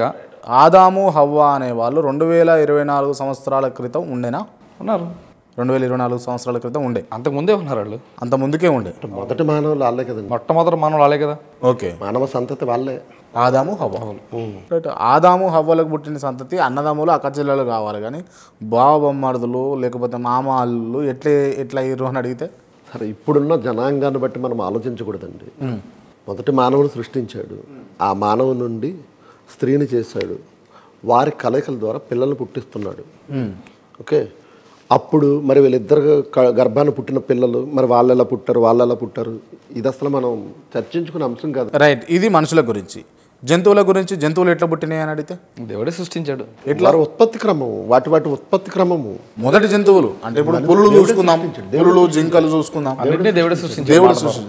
ఇప్పుడు మనుషులతో అంటేనేమో మనుషులకు బైబిల్ ఇదంతా సృష్టించారు, ఇది ఒక పాటించేందుకు ఒక అంశం అనుకుందాం. మరి జంతువులకు ఎందుకు సృష్టించాల్సి వచ్చింది? జంతువులకు వాళ్ళు అవేం పాటిస్తాయి? మనిషి కొరకే చేయబడ్డాయండి. ఓకే, పులులు మనుషులకు ఏం సంబంధం? పులులకు మనుషులు సార్, సృష్టి సమతుల్యత అనేది ఒకటి ఉంటుంది. ఇప్పుడు సముద్ర మట్టం ఎందుకు పెరుగుతుంది? అడవులు నరకడం వలన.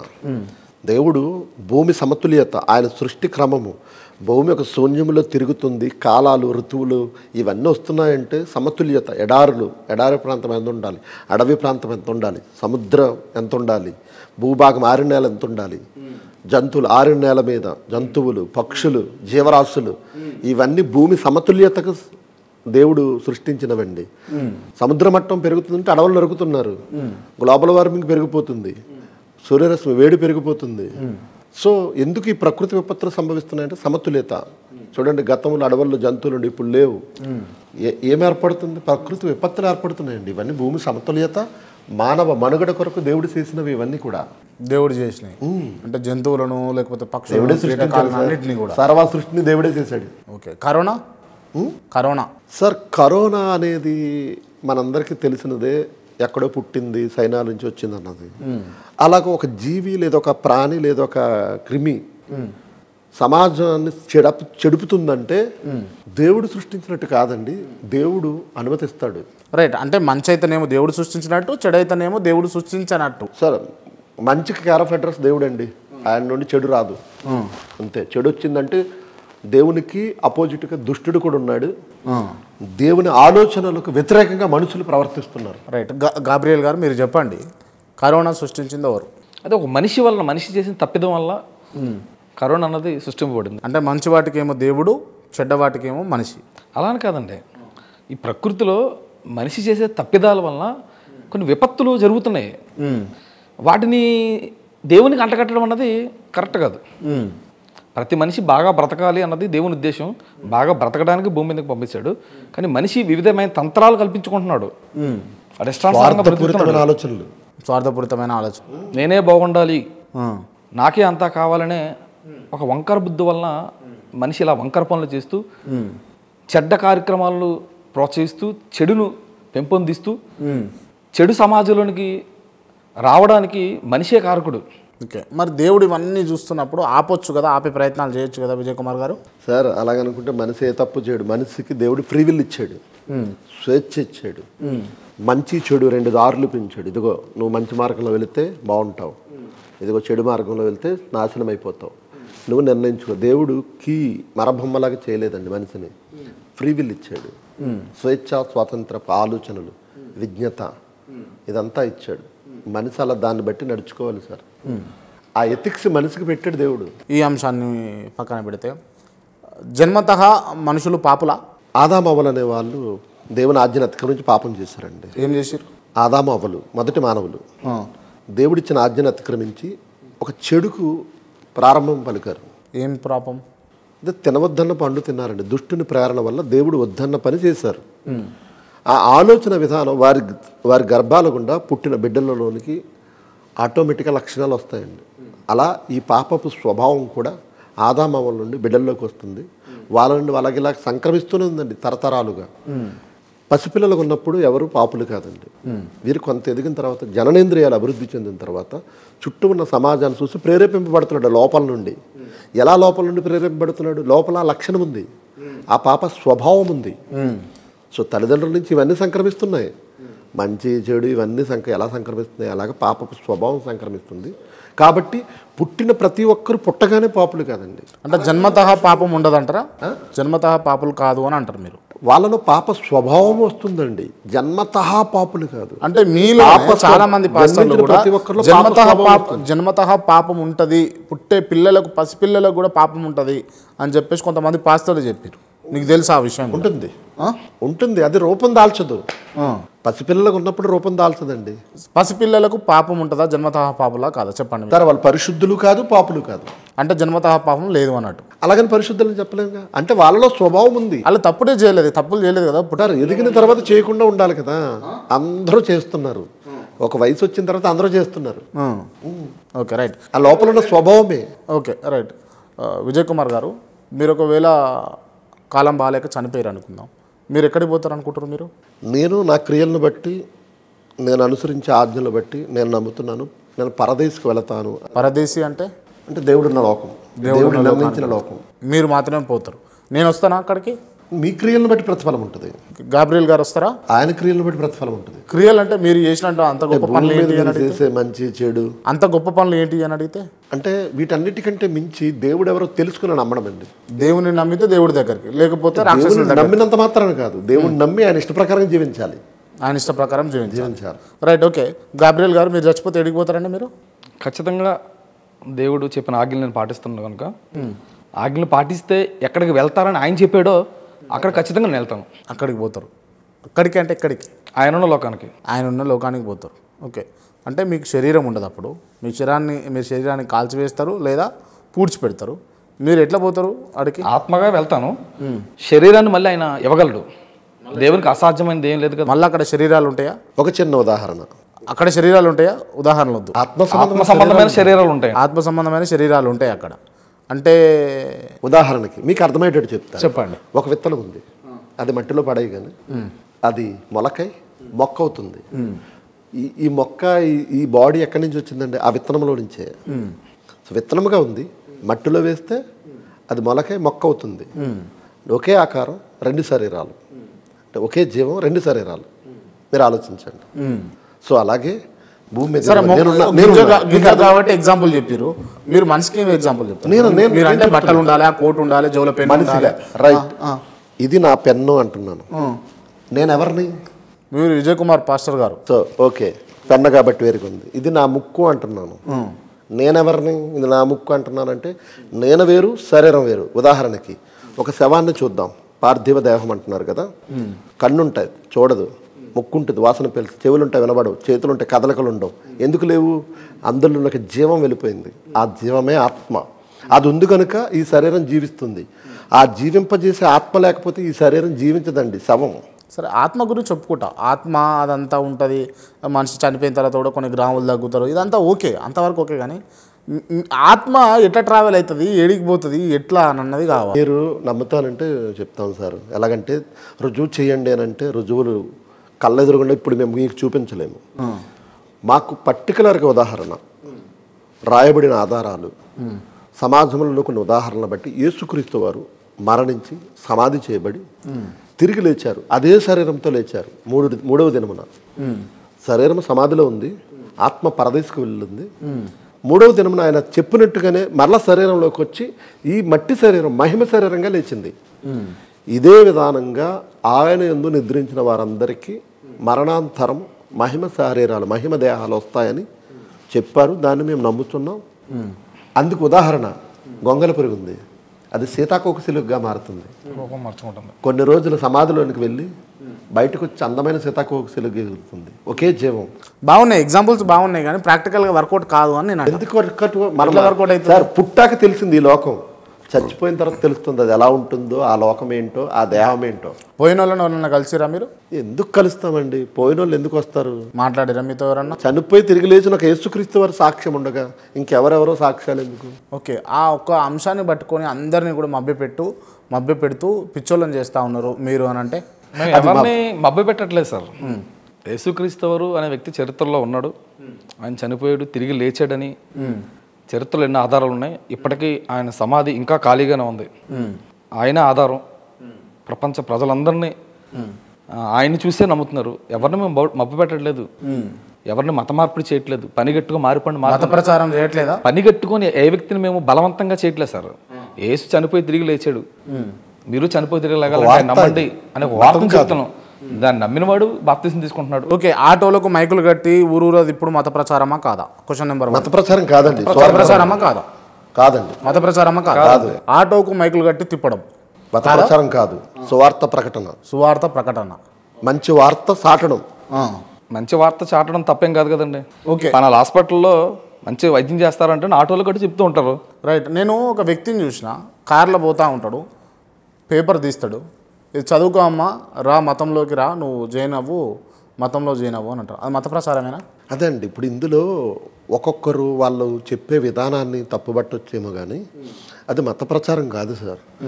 క్రైస్తవ్యాన్ని ఒక మతం అంది, హైందవ్యాన్ని ఒక మతం అంది, ఇస్లాంని ఒక మతం అంటుంది కనుక లోకం దీని గురించి ప్రచారం చేస్తే మత ప్రచారం అంటున్నారు. కానీ ఒక మంచి వార్త అండి ఇది, మత ప్రచారం కాదండి. ఏం మంచి వార్త? మీరు నమ్మింది మంచిది, మీరు నమ్మంది చెడ్డదా? సార్, మంచి అయితేనే స్వీకరించండి. ఎవరికి నమ్మమని బలవంతంగా గుర్రాన్ని తీసుకెళ్ళగలం చెరువు దగ్గరికి, నీళ్ళు అయితే తాగించలేంగా. ఓకే, మత ప్రచారం చేయట్లేదు ఏ పాస్టర్లు కూడా. క్లియరా? ఒక హాస్పిటల్ కోసం అక్కడ మంచి వైద్యం అందుతుంది అని అనేకులకు చెప్పడం మత ప్రచారం అవుతుందా? వాళ్ళు చేసేది, హాస్పిటల్ చేసేది వాళ్ళంతా కూడా బిజినెస్. అది మీది బిజినెస్ అయినా? కేవలం బిజినెస్ కాదు సార్, అక్కడికి వెళ్తే మంచి జరుగుతుంది. ఇవాళ రేపు లేవండి హాస్పిటల్ ఏవి కూడా, అన్ని అలా అనుకుంటారు సార్. ఏం లేవు. చెప్పండి, మీరు చెప్పండి సార్. హాస్పిటల్కి బాగున్నాయి అని చెప్పండి, మీరు చెప్పండి. మీరు గవర్నమెంట్ హాస్పిటల్లో కూడా బిజినెస్ సార్? గవర్నమెంట్ వాళ్ళు ఏమన్నా అడ్వర్టైజ్మెంట్ చేస్తారా? ఎందుకు సార్? నేనే చెప్తాను, మన గవర్నమెంట్ హాస్పిటల్ మంచి డాక్టర్ ఉన్నాడు, అక్కడ వెళ్ళండి నేను చెప్తుంటాను చాలా మందికి. నాకు తెలిసిన గవర్నమెంట్ డాక్టర్ ఉన్నాడు. మీరు పోయి మీరు లబ్ధి చేకూరితే మీరు చెప్తారేమో తప్పించి, నాకు తెలిసిన గవర్నమెంట్ డాక్టర్ చాలా మంచి డాక్టర్ ఉన్నాడు సార్, ఆయన దగ్గరికి వెళ్తే కరెక్ట్ వైద్యం జరుగుతుందని చెప్తాను. అది మత ప్రచారం ఎందుకు అవుతుంది? మంచి జరుగుతుంది అక్కడికి వెళ్తే. ఇందులోకి వస్తే మీరు మంచిగా బతకడానికి అవకాశం ఉంది. చనిపోయి తిరిగి లేచిన ఒక వ్యక్తి ఉన్నాడు మనకు ఆధారంగా. ఏం సాధిస్తారు? ఇప్పుడు మీరు ఉన్నారు, ఇప్పుడు లడ్డు తినమంటే లడ్డు తింటారు, లేకపోతే పాయసం తాగమంటే పాయసం తాగుతారు. పట్టుకోండి సార్, ఆ బైబిల్ పట్టుకోండి అంటే పట్టుకుంటారు. తిరిగి లేచి కొట్టండి, నా మీద కోపం అంటే కొడతారు. ఇప్పుడు చేయగల యాక్టివిటీస్ చేయగలుగుతారా మీరు చచ్చిపోయిన తర్వాత? చచ్చిపోయిన మనిషి తిరిగి లేచిన తర్వాత వాళ్ళకి అన్నీ సాధ్యమవుతాయండి. ఏం సాధ్యమవుతాయి? ఇప్పుడు అది కొట్టడానికో లేదా లడ్డు తినడానికో బైబిల్ పట్టుకోవడానికి కాదండి ఆ జీవితం. దేవుని యుగయుగాలు దేవునితో ఆనందకరమైన జీవితం అండి అది. ఏముంటుంది చెప్పండి మీరు? జస్ట్ ఎగ్జాంపుల్ మరణించిన వరకే తెలుస్తుంది సార్. ఇప్పుడు అది మీకు మరణించిన వాళ్ళు ఎవరు అని అన్నది మీకు తెలియదు. మరణించిన మీరు అది తెలుసుకోవాలి, అది అనుభవించాలనుకుంటే క్రీస్తుని నమ్మండి. ఖచ్చితంగా మీరు అది మీరే మాకు చెప్తారు, మేము అది అనుభవిస్తాం. అంటే మీరు అది బెటర్ అంటారా, ఇక్కడ ఉండడం బెటర్ అంటారా? భూలోకం అదే బెటర్. దానికోసం ఈ భూమి మీద మేము మరి ఇప్పుడే చచ్చిపోవచ్చు కదా అందరూ అని అంటే సార్ నాకు ఇప్పుడు టైం ఉంది. చచ్చిపోవడానికి కాదు కదా, మనిషి జీవితం ఇచ్చింది, చావు పుట్టుకల మధ్య జీవితం ఆయనకి ఇష్టానుసారంగా బ్రతకాలని. అప్పుడు ఎక్కడికి వెళ్తాం? పుట్టగానే చంపేస్తే వెళ్ళిపోడండి, లేదా నేను ఇప్పుడు చచ్చిపోతే వెళ్ళడు. నాకంటూ ఒక ఆయుష్కాలం దేవుడు ఇచ్చాడు. రైట్, ఓకే, మంచి పాయింట్కి వచ్చారు. రైట్, ఇప్పుడు అంటే ఒక దేవుని చెప్పినటువంటి అంశాలను నమ్మి దేవుడు చెప్తున్నటువంటి అంశాలను ఫాలో అయితే ఆ చావు బతుకు మధ్య, పుట్టుక చావు మధ్యలో ఉన్నటువంటి వ్యవహారాన్ని బేస్ చేసుకొని మీరు పరలోకం పోతారా, ఏమలోకం పోతారా, లేకపోతే ఇంకో లోకం పోతారా అన్నది డిసైడ్ అవుతుంది. అదేనా? అవునండి. అదేనా గాబ్రియల్ గారు? అవునండి. క్లియరా? లేరండి. అదేనా విజయ్ కుమార్ గారు? క్లియరా? Okay, right. అప్పుడే పుట్టినటువంటి పిల్లవాడు ఏదైనా పాపం చేసి పుడతాడంటారా? కాదు కదా. మరి ఆ పిల్లగాడు చచ్చిపోతారు కొంతమంది, అంటే పరలోకం వెళ్తాడు, పరలోకం వెళ్తారు. రైట్, ఆయన పుట్టి ఒక 2 రోజో నెలో అవుతుంది అనుకుందాం. ఆ లోపట్ల దేవుడు చెప్పిన అంశాలు పాటించలేదు కదా, ఎట్లా పరలోకం పోతాడు? అదేనండి. అందుకే ఇప్పుడు నీకు ఎప్పుడైతే నువ్వు బాప్తిస్మం తీసుకుంటావు అప్పటి నుంచి నీ జీవితకాలం లెక్కింపబడుతుందండి. అప్పటి వరకు మీరు ఎలా బ్రతికినా ఇంకొంచెం ఆ పిల్లగాడు హిందూ సామాజిక వర్గానికి చెందినటువంటి వ్యక్తులకు పెట్టండి అనుకుందాం, ఆయన ఎడికి పోతాడు? మీకు అర్థమయ్యేటట్టు చెప్తాను సార్. స్టువర్ట్పురం అనేది ఒకటి ఉండేది, ఉన్నదండి. అక్కడ అందరూ ఎక్కువ దొంగలుగా ఉండేవారు. సో చాలా కాలం ముదుసలి వయసు వరకు దొంగతనం చేసిన వ్యక్తి తన తప్పు తాను తెలుసుకుని క్రీస్తుని అంగీకరించి బాప్తిస్మం తీసుకున్నాడండి. కొన్నాళ్ళకి ఆయన చనిపోయాడు, పరదేశికి వెళ్తాడు. ఇంకొక ఉదాహరణ, సిలువపై వేలాడుతున్నప్పుడు 2 బందిపోటు దొంగలు ఆయనతో పాటు సిలువ పెడతారు. అందులో ఒక అతను మార్పు చెంది, యేసు నీ రాజ్యంలో నన్ను చేర్చుకున్నప్పుడు భూమి మీద స్థాపించే రాజ్యంలో నువ్వు ఎలాగ చనిపోతావు, నాతో పాటు నువ్వు పరదేశంలో ఉంటావు అంటాడు. అంటే మీరు భూమి మీద క్రీస్తును నమ్మేంత వరకు మీరు తెలియక చేస్తారండి. తప్పు ఎప్పుడైతే మనం తెలుసుకుంటామో పశ్చాత్తాపడతాం, అప్పుడు దేవుని చెంతకు వెళ్తాం. రైట్, నేను అడుగుతున్న ప్రశ్న ఏంది, హిందువులకు పుట్టినటువంటి ఒక అబ్బాయి 1 రోజులక 10 రోజులక 5 రోజులక హిందువులలోనైనా సరే సార్, ఎవరైనా పోతాడు, పాపపుణ్యాలు తెలియకముందు మనిషి చనిపోతే ఖచ్చితంగా కూడా దేవుడి దగ్గరికి వెళ్తాడండి. అంతే, అది హిందువు అయినా ముస్లిం అయినా ఎవరైనా సరే, ఎవరైనా సరే. రైట్, అంటే మీరు చెప్పే అంశాలను దృష్ట్యా చూసుకుంటే దేవుడికి వివక్షత లేవు, హిందూ ముస్లిం క్రిస్టియన్ అని వివక్షత ఏమీ లేవు అన్నట్టు ఉన్నాయా? అంటే వివక్షత అంటే మీరు ఏ ఉద్దేశంతో అడుగుతున్నారో నాకు తెలియాలండి. హిందువులలో పుట్టినటువంటి పిల్లవాళ్ళు చనిపోయిన వెంటనే, అంటే పుట్టి వివక్ష లేదండి, మానవుడు మనిషి అంతే. రైట్, మరి మీరు హిందువులుగా ఉండొచ్చు కదా, దేవుడికి వివక్షత. క్రైస్తవుడు హిందూ ఇస్లాం ఎప్పుడవుతాడండి? స్వీకరించిన తర్వాత అవుతాడు. పుట్టుకతో ఎవరు క్రైస్తవులు కారు, పుట్టుకతో ఎవరు హిందువులు కారు, పుట్టుకతో ఎవరు ఇస్లాములు కారు, ఆచరిస్తేనే అనుసరిస్తేనే అవుతారు. ఓకే, దేవుడు మరి అనుసరించిన పరలోకానికి పట్టుకోపోతారా, అనుసరించిన వారిని పరలోకానికి పట్టుకొని పోతారా? ఆయన ఇష్ట ప్రకారంగా అనుసరించే వారిని తీసుకెళ్తాడండి. ఓకే, మరి చిన్నపిల్లవాడిని కూడా తీసుకుపోతున్నాడు అని అంటే అసలు ఏ పాపం తెలియదు కదా అతనికి. ఏ పాపం తెలియని వాళ్ళు కూడా తన పాపం చేశాడని కానీ చేసిన పాపానికి ప్రక్షాళనగా పాప శిక్షను క్షమించగలిగే ఒక దేవుడు ఉన్నాడని కానీ ఆ విషయాలు తెలియదు ఆయనకు. రైట్, ఓకే, ఇక్కడ వరకు ఓకే. ఆ చిన్న పిల్లవాని గురించి మాట్లాడుకుందాం. ఆ చిన్న పిల్లవానికి ఒక ఆత్మ ఉంటుంది కదా, చిన్న పిల్లవానికి ఆత్మ ఉంటుంది. చిన్న పిల్లవాడు చిన్నగా ఉంటాడు, ఏజ్ కూడా చిన్నగా ఉంటుంది. ఆ టైంలో పరలోకానికి పోతే ఆయన లాలన పాలన చూసేదెవరు, పాలిచ్చేదెవరు? ఎందుకు పాలిస్తారండి? అక్కడ మరణించి అసలు శక్తి చిన్నపిల్లడికి చనిపోయినా అక్కడ చిన్నపిల్లడిగా ఉండడు. ఆత్మకు చిన్న పెద్ద తేడా లేదండి, శరీరానికి చిన్న పెద్ద ఉంది కానీ ఆత్మకు తేడా లేదు. ఏం చేస్తాడు ఆత్మ అంటే? అంటే ఇప్పుడు మాటలు వస్తాయా చిన్న పిల్లలు చనిపోతే వాళ్ళకు? అక్కడ అందరూ ఏ భాష మాట్లాడతారు? దేవదూతల భాష, మన దేవుని భాష. ఏముంటది అక్కడ మాట్లాడేది సార్? చెప్పగలం వెళ్తేనే కానీ అడిగి వెళ్తే ఉంటదా ఉండదా క్లారిటీ లేదు గాబ్రియల్ గారు, వెళ్తే అర్థమైతే లేదు. ఇంకొక సమాధానం చెప్పాను. పుట్టాక తెలిసింది మనకి లోకం ఉందని, మరణిస్తే తెలుస్తుంది ఆ లోకం ఉందని. రుజువు చేయమంటే అవదండి. అమెరికా ఉందని మనకు ఎలా తెలుసు? పోయేస్తే తెలుస్తుంది. మనం వెళ్తే ఇంకా రావండి, ఇంకా పరదేశికెళ్తే అంతే. అంటే రాని దాని గురించి ఎందుకు ఆలోచిస్తారు? ఉన్న జీవితాన్ని చక్కబెట్టుకోవచ్చు. అది రానిదానం కోసం అంటే చనిపోయిన తర్వాత ఇంక పూర్తిగా అక్కడే ఉంటాం మనిషి, అది శాశ్వతమైనది. ఇది చిన్న జీవితకాలం, అశాశ్వతమైనది, చిన్న జీవితం. ఇది 60-70 ఏళ్ల తర్వాత ఈ లోకాన్ని విడిచి వెళ్ళాలి. ఓకే, పరదేశంలో ఎన్ని వేల మంది ఉండొచ్చు మీ అభిప్రాయాల ప్రకారం? ఉంటారు సార్. కోట్ల మంది ఉంటారా? అంటే కోట్ల మంది నమ్మిరు అన్నట్టు. ఆదాము దగ్గర నుండి ఇప్పటి వరకు మరణించి ఆయన ఇష్ట ప్రకారం జీవించిన వారందరూ వెళ్తారండి. హిందువులందరూ కూడా యేసుక్రీస్తు చెప్తున్నటువంటి అంశాలను పాటిస్తున్నవారా లేకపోతే పక్కన పెడుతున్న వాళ్ళంతా? అంటే యేసుక్రీస్తుని అనుసరించారు కదండి వాళ్ళు, అనుసరించరు అనుసరించారు కదా వాళ్ళు. వాళ్ళందరూ హిందువులందరూ చనిపోతే ఎటుపోతారు వాళ్ళు? సార్ ఇది సమాజంలో 2 మతాలకు సంబంధించిన విషయాలండి, చాలా సున్నితమైన విషయాలు. ఇలా మనం ఒక్కొక్క మాటలో డైరీగా మనం మాట్లాడకూడదండి, అవి వివాదాలకు. సరే మీరు ఏమనుకుంటారు? అర్థమైపోతుంది. నేను ఏసే దేవుడు అన్నానండి, మరొకరు కాదని ఆటోమేటిక్గా అర్థమైపోతుందిగా. ఇందులోనే అర్థం చేసుకోవాలండి ఎవరైనా. పట్ల నా నోటితో అనిపించి అయితే వాళ్ళు ఎక్కడికి వెళ్తారు, వీళ్ళు ఎక్కడికి వెళ్తారు, ఇవన్నీ వివాదాలు అవుతాయండి. యేసుని నమ్మితే నిత్య జీవం చేరతారు, స్వర్గం చేరతారు. ఇది పక్కా మేము నమ్ముతాం. రైట్. అంటే కొంతమంది దొంగలు ఉన్నారండి పాస్టర్లలో కూడా. మరి ఆ పాస్టర్లు ఎడికి పోతారు? బైబిల్ చెప్పినట్లుగా బ్రతకని ఎవరైనా సరే, పాస్టర్ అయినా సరే నరకానికి పోతారు. నరకంలో ఎవరు ఉంటారు? అక్కడ దేవుడు ఏమంటారా? పాపులు శిక్షించే ఒక ప్రదేశం అది. ఓకే, ఆ పాపులను శిక్షించే వాళ్ళు ఎవరు? దేవదూతలు ఆ ఆధీనంలో దేవుడే వారిని శిక్షిస్తూ ఉంటాడు. శరీరాలు ఉండవు కదా, ఎట్లా శిక్షిస్తారు? ఆత్మ కూడా శిక్ష ఉంటుందండి. ఆత్మలకు శిక్ష ఉంటుంది. నొప్పి లేస్తుందా ఆత్మలకు? నొప్పి ఉంటుందండి, ఎందుకు ఉండదు? మన శరీరం లాగా అంతరించిపోతుంది. రైట్. అంటే ఆత్మ అనేది శరీరం వదిలిన తర్వాత పరదేశికి పోతేనేమో మీకు ఆత్మకి బాధ ఉంటుంది లేదని చెప్పడానికి. శవాన్ని గిల్లండి, బాధపడదు. బతుకున్న మనల్ని గిల్లితే బాధ వస్తుంది. అంటే నొప్పి ఎవరికి? ఓకే, ఇక్కడ శరీరానికి గిల్లుతున్నావు, మర్చిపోక అది. అవును, శరీరం కదా. శరీరాన్ని గిల్లుతున్నప్పుడు నొప్పి వస్తుంది. ఎందుకు వస్తుంది? అదే శరీరానికి గిల్లుతున్నావు కాబట్టి నొప్పి లేస్తుంది. శరీరం ఇప్పుడు శవాన్ని గిల్లండి, నొప్పి రాదు.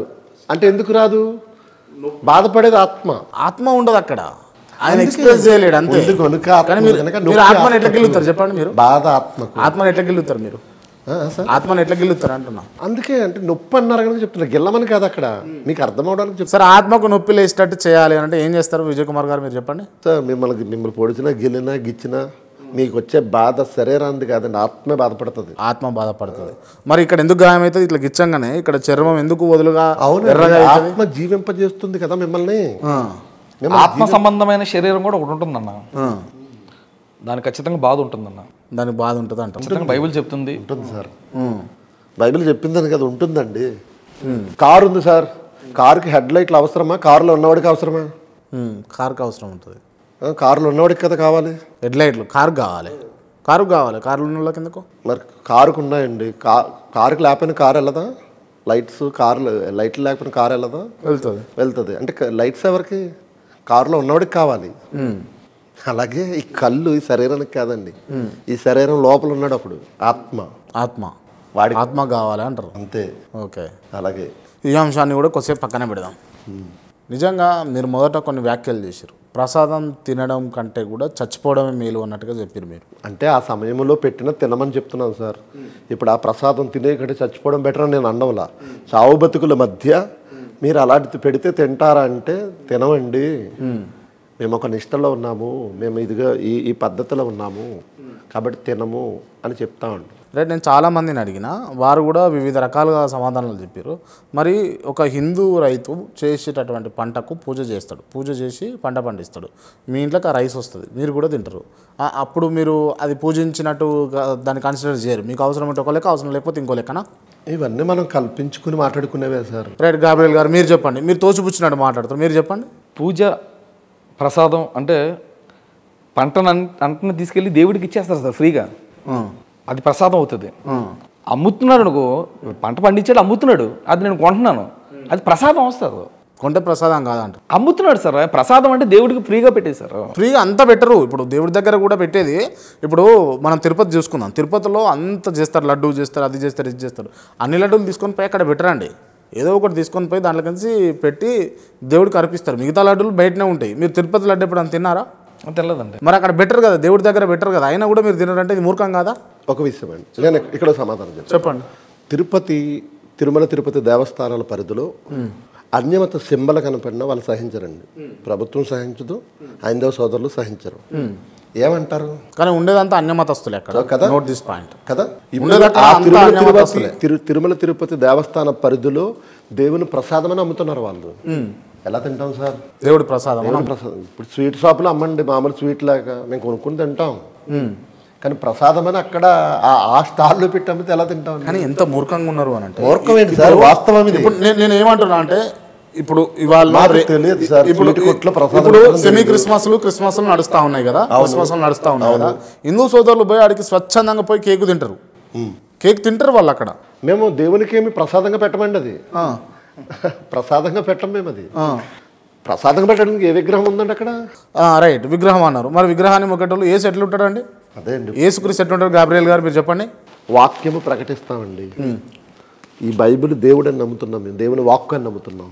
దీనికి మొక్కి దీనికి పెట్టి వస్తా ఇదిగో ప్రసాదం అని మేము పెట్టడం లేదు. ఇట్లా పెట్టి ఇట్లా మొక్కరా మీరు? ఇట్లా పెట్టి ఇట్లా మొక్కరా అంటున్నా, చెప్పండి. నవ్వుతారండి, చాలా సిల్లీగా ఉంది మీకు. మొక్కుతారు కదా, ఇట్లా పట్టుకొని ఇట్లా మొక్కుతారు కదా. కాదండి, పూజ వేరు, ప్రార్థన వేరండి. దీనికి పూజ చేయడం లేదు, మొక్కడం లేదు. పూజ అంటే నేను యంత్రాలు తంత్రాలు లేకపోతే అగరబత్తులు తీసుకొని రమ్మని. మనుషులు ఏం చేశారంటే దేవుణ్ణి ఊహించుకొని ఒక రూపాన్ని తయారు చేశారండి. సృష్టిలో ప్రతి దానిని దేవునిగా మొక్కుతున్నారండి. దేవుడు సృష్టిని చేశాడు, సృష్టికర్త. సృష్టికర్తను మరిసి సృష్టిని పూజించడం దేవుడు సహించలేడండి. ఎందుకంటే నేను సృష్టికర్తను, నేను సృష్టించింది మీ కొరకు, దానిని నా రూపంగా మారుస్తారేటి, నాతో పోల్చకండి అన్నాడు. అలాంటిది దేవుని రూపంగా ఒక దాన్ని మలిచి ఇదిగో దేవుడికి పెట్టిన ప్రసాదంగా పెడుతుంటే దేవుడు బాధపడ్డండి. అంటే యేసుక్రీస్తు కూడా ఒక రూపం ఉంది కదా, యేసుక్రీస్తు కంటే దేవుడు వేరే ఉన్నాడు అంతకుముందుకే కదా. యేసుక్రీస్తే దేవుడిగా ఉన్నాడండి. యేసుక్రీస్తే దేవుడిగా ఉన్నాడు. ఓకే, యేసుక్రీస్తు రూపాన్ని మొక్కొచ్చా? మీరు చెప్పండి. మొక్కకూడదండి. మీరు చెప్పండి, మొక్కొచ్చా? మొక్కకూడదు. ఎందుకు మొక్కకూడదు? అది విగ్రహంగా చూపిస్తున్నప్పుడు అది విగ్రహారాధన అవుతుందండి. మరి కొంతమంది క్రైస్తవుల ఇళ్లలో యేసు చిత్రపటాలు ఉంటాయి. కొంతమంది క్రైస్తవ పాస్టర్ ఇప్పుడు స్వరూపము రూపము ఇలా ఉంటుంది కానీ దానికి పూజించరండి. దాని ముందు ప్రార్థన చేసి దానికి అగరత్తులు వెలిగించి దానికి పూజ చేయరండి ఎవరు. సార్ అంతెందుకు, నా మొబైల్లో ఒక రూపం కనబడుతుంది, దీన్ని నేను పూజించనండి, ఇది పూజించను నేను. ఇదిగో స్క్రీన్ లాగ్ ఎందుకు పెట్టుకోరు? అంటే ఈ రూపము యేసుక్రీస్తు ఇలా ఉంటాడని కొన్ని పోలికలు చెప్పబడ్డాయి కనుక ఓహో ఇలా ఉండొచ్చు అని నా సెల్ఫ్ సాటిస్ఫాక్షన్ కోసం. కానీ మీరు నమ్మేది కూడా తప్పే. దీన్ని పూజించి మొక్కి లేదా ఇది చేశాను కూడా తప్పండి. వాట్ ఎవర్ విజయ్ కుమార్ గారు, మీరు అది పెట్టుకుంది కూడా యేసుక్రీస్తు అట్లా ఉంటాడు అన్నది మీకు కూడా ప్రూఫ్ లేదు దానికి? లేదు. ఎందుకంటే ఎవరు చూడలేదు సార్. 2000 సంవత్సరాల క్రితం పుట్టిన ఆయన్ని ఇలాగే ఉంటాడని చెప్ప వీలుపడు. ఒక మనిషినే చూడండి, ఒక మనిషి రూపంలో వచ్చినటువంటి వ్యక్తినే చూడండి మీరు, ఒక పేపర్లో ఉన్నటువంటి అంశాలను ఎట్లా నమ్ముతున్నారు అని అడిగితే? పేపర్కి చాలా ఆధారం ఉందండి. రూపం కంటే రాయబడిన పేపర్కి చాలా పవర్ ఉంటుంది. పవర్ ఉంటుంది అంటారు, అంతేనా? ఫిక్సా? ఒక డాక్యుమెంట్ ఉందండి సార్, రాతపూర్వకంగా ఉన్నదానికి ఎంత క్రెడిట్ ఉంటుంది. Right, okay. మరి వేదాలు ఉపనిషత్తులు ఇవన్నీ కూడా రాయబడినవే. భగవద్గీత రాయబడింది, రామాయణం రాయబడింది, వాటికి కూడా అంతే శక్తి ఉంటుంది. మరి పరిశీలించాను సార్ నేను, నాకు కల్పితాలుగా అనిపించింది. మీకు కల్పితాలుగా అనిపించింది? భగవద్గీత కల్పితంగా అనిపించింది. మరి చచ్చిపోయిన మనిషి లేచి వచ్చాడు కల్పితం కాదా? అదే అందుకు ఉదాహరణలు ఉన్నాయండి. కురుక్షేత్ర యుద్ధం ఉందండి, ఎక్కడ జరిగిందండి? కురుక్షేత్రంలో జరుగుతుంది. ఎన్ని వేల ఏనుగులు, ఎన్ని వేల గుర్రాలు, ఎన్ని వేల రథాలు, అంతమంది జనాభా. ఆ కురుక్షేత్రం అని ఇప్పుడున్న హర్యానా ఆ పరిసర ప్రాంతం. మరి ఒక్క రొట్టెను 100 రొట్టెలు చేసిండండి, 100 రొట్టెలు 100 మందికి పంచిండండి, 1000 మందికి పంచిండండి, ఇదంతా ఎట్లా సాధ్యమండి? మహాభారతంలో చెప్పబడిన పుట్టుకులు కానీ మహాభారతంలో చెప్పబడిన మనుషుల జీవితాలు కానీ అవి కల్పితాలుగానే కనబడుతున్నాయి. ఓకే, మరి యేసుక్రీస్తు ఒక్క రొట్టెను 100 రొట్టెలు చేసిండు, 1000 రొట్టెలు చేసిండు, అందరికి పంచిండు, యూదులందరికీ పంచిండు అన్నది ఎంతవరకు కరెక్ట్? ఏదైనా నమ్మడానికి వాస్తవం ఉందనుకోండి. అవును, మీరు అది నమ్మినప్పుడు ఇది కూడా నమ్మాలి కదా. మహాభారతం రామాయణం వాస్తవాలుగా నాకు అనిపించలేదండి. మరి యేసుక్రీస్తు వాస్తవంగా యేసుక్రీస్తు ఇచ్చినటువంటి రొట్టెలు సాధ్యము అని నమ్మొచ్చు అనుకుంటున్నాను. క్రాంతి కేఆర్ టీవీ వేదికగా నేను ఒకటి చెప్తున్నాను, దీనికి మించిన వాస్తవాలు మరొక గ్రంథంలో ఉన్నాయి. దీనికి మించిన వాస్తవాలు మరొక గ్రంథంలో ఉన్నాయి. ఇవి వాస్తవాలను నిరూపిస్తే దీన్ని విడిచిపెట్టి నేను అది స్వీకరిస్తాను. రైట్, మీరు ఖురాన్ నుంచి బైబిల్ను కాపీ కొట్టిరా? బైబిల్ నుంచే ఖురాన్ కాపీ చేశారు. బైబిల్ నుంచి ఖురాన్ కాపీ చేశారు. ఖురాన్ నుంచే బైబిల్ కాపీ కొట్టిరని కొంతమంది చెప్పారు. ఎందుకనంటే ఖురాన్ వచ్చింది 6వ శతాబ్దం తర్వాత, అంతకుముందే బైబిల్ ఉంది. అంతకుముందుకే దేవుడు ఉన్నాడు, మాషా అల్లా ఉన్నాడు అని చెప్పేసి వాళ్ళు చెప్తారు. దేవుడు ఉన్నాడు, వాళ్ళు యెహోవానే అల్లా అంటారండి. కానీ ఖురాన్లో రాసుకున్న విషయాలు ఈ బైబిల్లో ఉన్న విషయాలకి మార్చి రాసుకున్నారు. వాళ్ళే రాసుకున్నారు సార్, పబ్లిక్గా చెప్తున్నాను. సరే, భారతదేశంలో యేసుక్రీస్తు ఆనవాళ్ళు ఉన్నాయా గాబ్రియల్ గారు? చెప్పండి. భారతదేశంలో ఆయన ఆనవాళ్ళు ఎందుకు ఉంటాయండి? ఆనవాళ్ళు లేవు. మరి భారతదేశంలో ఉన్న వాళ్ళందరూ కూడా ఎందుకు క్రైస్తవులుగా మారాలి అని అడిగితే మీరేం చెప్తారు? యేసుక్రీస్తు అందరికీ ప్రభు. అందరికీ ఆయన అందరికీ ప్రభు, ఆయనే అందరినీ పుట్టించినవాడు, ఆయన అందరి పాపాలు తీయగలిగిన వాడు, ఆయనే అందరికీ దేవుడు, అందరికీ సృష్టికర్త ఆయనే కనుక ఆయన మనం నమ్మాలి అని అంటారు. దేవుడు ప్రాంతానికి దేశానికి పరిమితం కాదండి, ఆయన ప్రపంచానికి దేవుడు. ప్రపంచానికి దేవుడు. ఓకే, ప్రపంచం మొత్తానికి దేవుడు ఒక్కడే అయినప్పుడు వివిధ మతాలు ఎట్లా ఏర్పడ్డాయి అని అడిగితే ఏం చెప్తారు?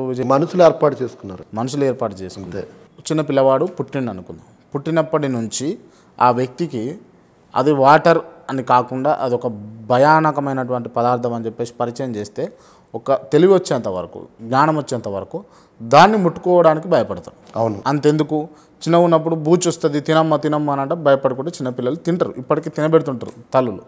అంటే ఆ భయానకం కలిగిస్తే కనుక దాన్ని అది అట్లనే ఫాలో అవుతూ ఉంటారు కదా. అవును.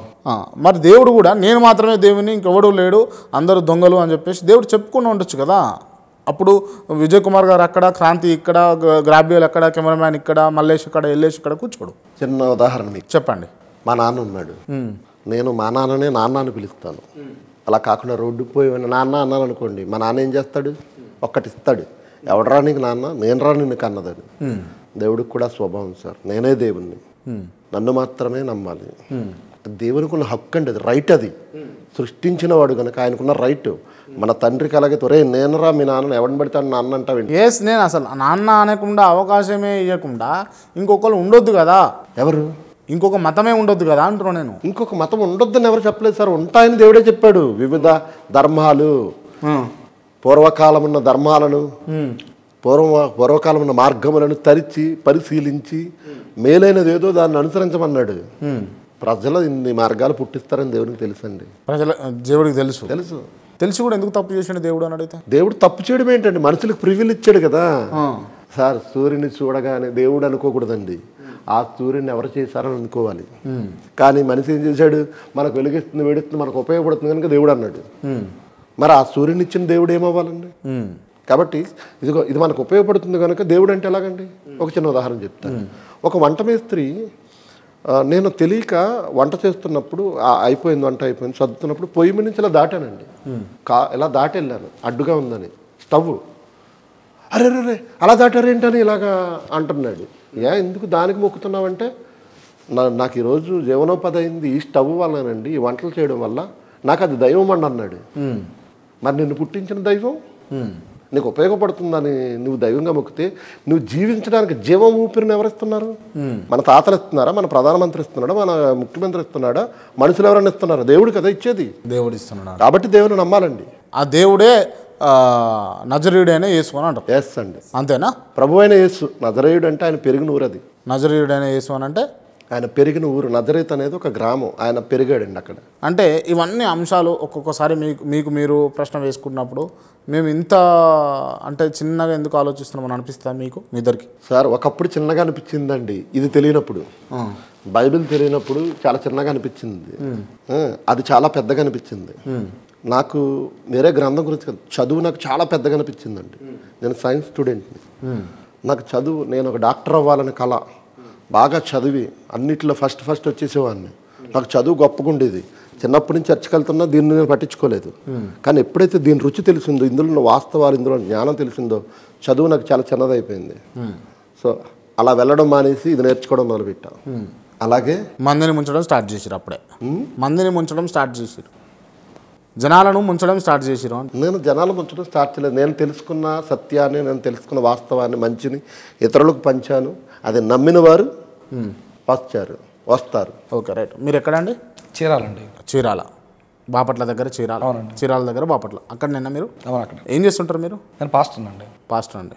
Okay, right. ఎట్లా ఆదాయం ఎట్లా, మీకు ఇన్కమ్ ఎట్లా? సేవా పరిచర్య మీద ముందుకు వెళ్తున్నానండి. సేవా పరిచర్య మీద. సేవ పరిచర్య చేస్తే, సేవ చేసేది మీరు సేవ అని అంటారు కదా. సేవ అనేది ఒట్టిగా చేసేది సేవ అంటారు. అవునండి. దానివల్ల ఉపయోగం ఎట్లా, అంటే రెవెన్యూ ఎట్లా మీకు? నేను బైబిల్ నేర్పిస్తుంటాను సార్. బైబిల్ నేర్పుతాను సార్. నేర్పడం వల్ల మీకు ఆదాయం ఎట్లా అంటారు? బైబిల్ నేర్పిస్తే ఎంతో కొంత ఇస్తారు కదా సార్. స్కూల్కి వెళ్తే స్కూల్లో కొన్ని విషయాలు, మంచి విషయాలు నేర్పిస్తున్నప్పుడు వాళ్ళకి ఎంతో కొంత మనం వాళ్ళు టీచర్స్ నేను బైబిల్ టీచర్ సార్.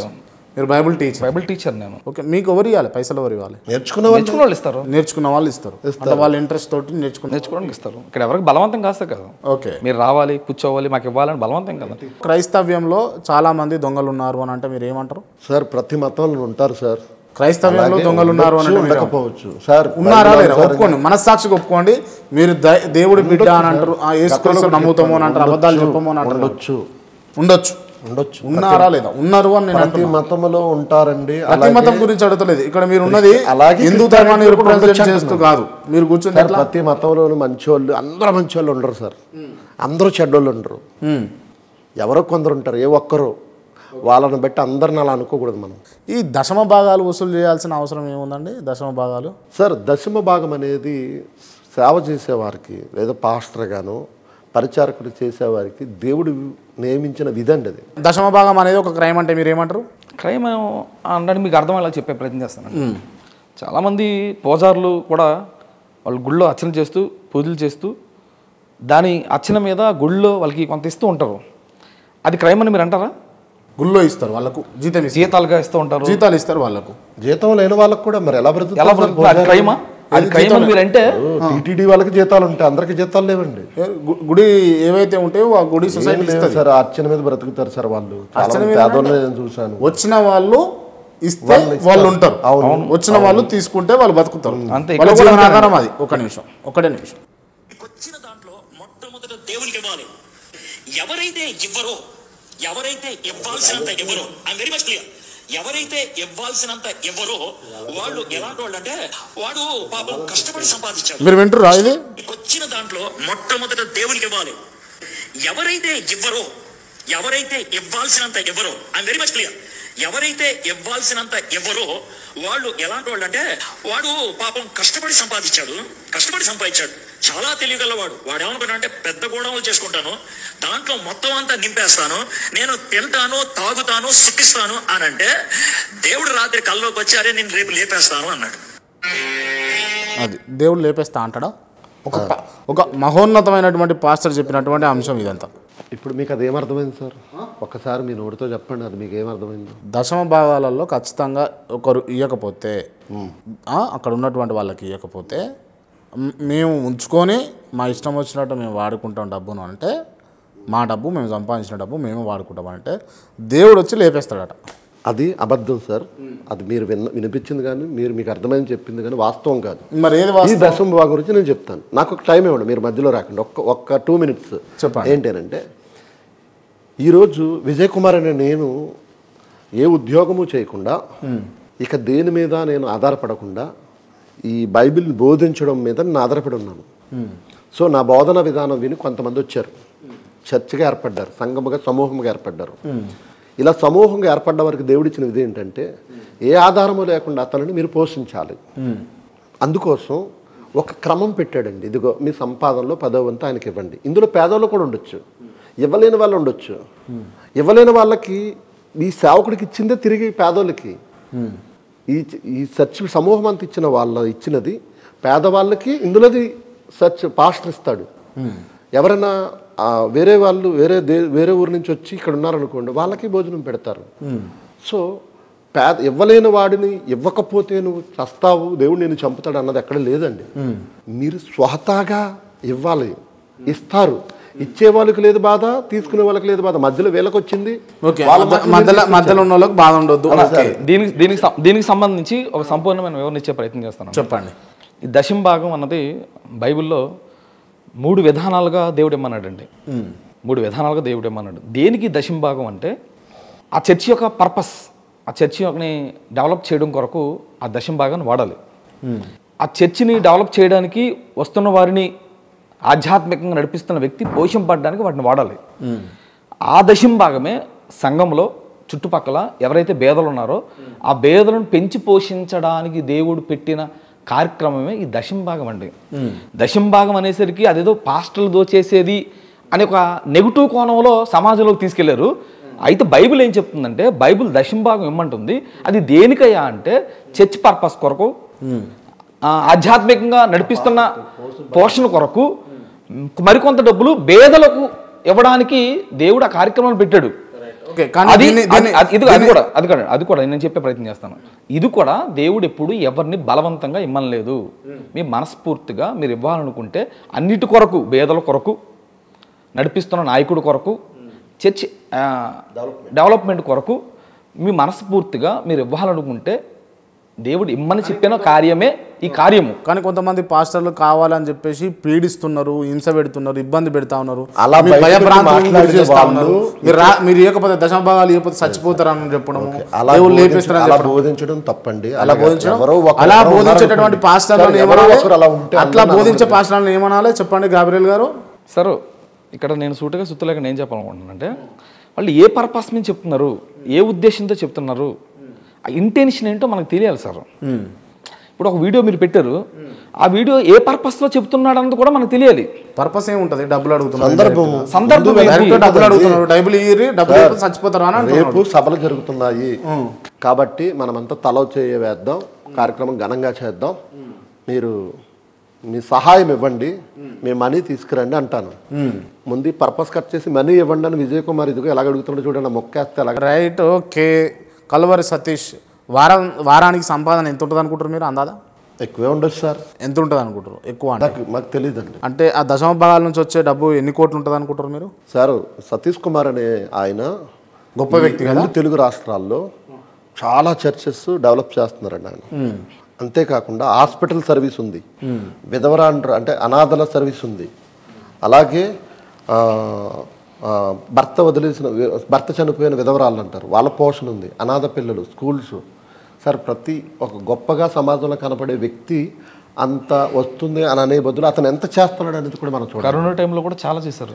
రైట్. ఆయన చేసేది చారణ అయితే దొబ్బేది బారణ అని ఏం చేసుకుంటాడు చాలా మంది, ఏం చేసుకుంటాడు చెప్పండి.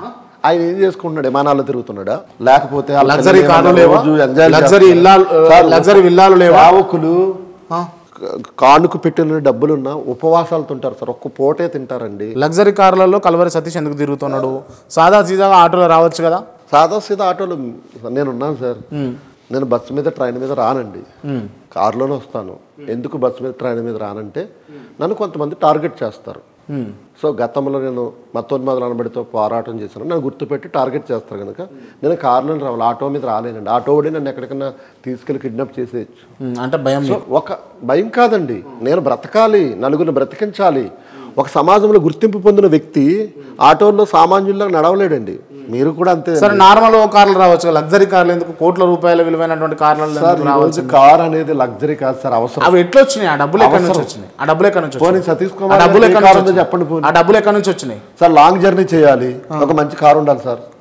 డబ్బులు ఎక్కడి నుంచి వచ్చినాయి? అదేనండి నేనేమంటున్నాను, పని మరింత ఉన్నతంగా అనేక ప్రాంతాలకు వెళ్ళి చేయడానికి సంఘస్థులు సహకరించారు. మీరు వారికి సహకరిస్తారు. ఇప్పుడు తప్పేముంది, మీరు వారికి సహకరిస్తారు. మా సంఘస్థులు కూడా నేను ఈ ప్రాంతానికి రావడానికి నాకు ఛార్జ్ ఇచ్చి పంపించారు. ఓకే. అనేక నేను వెళ్ళి చెప్పలేకపోతున్నావు, నాకు రాదు చెప్పడం, నేను చదవలేదు, నువ్వు చదివావు నీకు చెప్పడం వచ్చి కనుక ఆ ప్రాంతానికి వెళ్ళి చెప్పరమ్మన్నారు మా సంఘస్థులు. నాకు డబ్బులు ఇచ్చి టికెట్ చేసి పంపించారు నన్ను. ఓకే. వాళ్ళు చేయలేని పని నాతో చేస్తున్నారు, తప్పేంటి? Okay right. అంటే క్లియర్గా మోసం చేస్తారు అన్నట్టు మీరు కూడా. మోసము అని మీరు అంటున్నారు అని మీరు అనుకుంటున్నారు అంతే. నేను మిమ్మల్ని అడుగుతాను సార్ గాబ్రియల్ గారు, మీరు చెప్పండి క్లియర్గా. మీకు మీ సంఘస్థులు ఒక 1000 రూపాయలు ఇచ్చి మిమ్మల్ని పంపించారు అనుకుందాం, పలానా కాంచెలు ఇక్కడికి రావడానికి. మీకు అందులో 100 రూపాయలు ఖర్చు అయింది. 900 రూపాయలు మీరు జోలో పెట్టుకుంటారా, మళ్ళీ తిరిగి సంఘస్థులకు ఇస్తారా? మరొక పనికి ఉపయోగిస్తాను. వాళ్ళకి చెప్పి ఇక్కడ కూడా 100 రూపాయలు ఖర్చు అయినాయి, ఇంకా 800 రూపాయలు మరొక పనికి ఉపయోగిస్తాను వాళ్ళకి చెప్పి. అంతే. వాళ్ళు ఇచ్చింది వాళ్ళకి ఇవ్వరు, వాళ్ళు అడగరండి, తీసుకోరు. ఇక్కడ నేనో మాట చెప్తానన్నా, ఇలా మభ్యపెట్టి వాళ్ళందరినీ కూడా దోసుకుంటారు కొంతమంది పాస్టర్లు అని అంటే ఏమంటారు మీరు? మనుషులు పిచ్చోళ్ళు కాదు సార్. ఒకడు డబ్బులు ఇచ్చేయమంటే ఇచ్చేసంత పిచ్చోళ్ళు ఎవరు లేరు సార్. మనుషులకు కొన్ని వీక్నెస్లు ఉంటాయి, ఆ వీక్నెస్లతో ఆడుతున్నారు అని అంటే నిజంగా నేను చాలా చోట్ల చూసిన. ఇప్పుడు కొంతమంది క్రిస్టియన్స్ హిందూస్ కలిసి ఉన్న క్రమంలో హిందువులకు సడన్గా కొన్ని కష్టాలు వస్తాయి, ఇబ్బందులు వస్తాయి. ఇబ్బందులు వచ్చినప్పుడు ఏం చెప్తారంటే క్రిస్టియన్ సంబంధించిన వాళ్ళు వచ్చి ఆ పాస్టర్లు సోయాన్సో ఎవరో వచ్చి మీరు దేవుని నమ్ముకోండి, లేకపోతే ఈ తాయిలంని రుద్దుకోండి, మీకు మంచి జరుగుతుంది అంటారు. ఇక్కడ అదృష్టం కొద్దీ వాని కష్టం తెల్లారుతుంది అనుకో, కష్టం పోతుంది. వాటి యేసు నమ్మేస్తాడు మళ్ళీ. ఇదెక్కడ లాజిక్ అండి? ఇప్పుడు ఆయన నమ్ముకుంటే మీకు మంచి జరుగుతుందని చెప్పానండి, నమ్ముకున్నాడు ఆయన ఇష్టం. మేము బలవంతంగా ఇప్పుడు నమ్మాలి, నేను ముంచాలి అని మేమేం చెప్పట్లేదు ఎవరికి. బలవంతంగా ఎవరిని మార్చలేము. రైట్. సార్ బలవంతంగా మిమ్మల్ని మేము మార్చగలమా, మీరు మారగలరా? Okay right. అంటే కొంచెం విఘ్నత ఉండి తెలివి ఉండి ఆలోచించే శక్తి ఉన్న వాళ్ళు అంత ఈజీగా మారలేండి, అది వేరే విషయం. సో విషయం ఏమో అమాయకులు మారుతున్నారు, అమాయకులే టార్గెట్ చేస్తున్నారని నేను అంటున్నా. అది తప్పండి, తప్పు. అమాయకులను టార్గెట్ చేస్తున్నాం అన్నది తప్పు.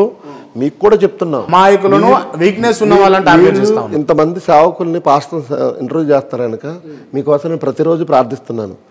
క్రాంతి గారు ప్రభు అయిన యేసుక్రీస్తు వారిని తెలుసుకోవాలని నేను ప్రార్థన చేస్తాను. రైట్. మీకు ఆ రోజు వస్తుంది, నేను చూస్తాను కూడా ఆ రోజు. రైట్. ఆమేన్. ఓకే సరే, ఆమెన్ అంటారా, నేను కూడా ఆమెన్ అంటా. సరే కానివ్వండి, చూద్దాము, లెట్స్ సీ ఏం జరుగుతుందని అన్నది. విషయం ఏంది అని అంటే, నేను చెప్పేది ఇప్పుడు ఇట్లా మోసపూరితంగా కొంతమంది వీక్నెస్లను పట్టుకొని పర్టికులర్గా వాళ్ళ వీక్నెస్లతోటి ఆడుకునే పాస్టర్లు ఉన్నారా లేరా? ఉండొచ్చేమో సార్, కానీ మేము తిరిగిన పరిధిలో మాకు కనపడలేదండి. ఉండొచ్చు సార్, ప్రతి మతంలోనూ ఉంటారు, అలాగే ఎవరో ప్రతి మతం గురించి మాట్లాడకండి. ఇప్పుడు అన్య మతస్థులు ఎవరు లేరు ఇక్కడ. ఉండొచ్చు సార్, ఉండొచ్చు.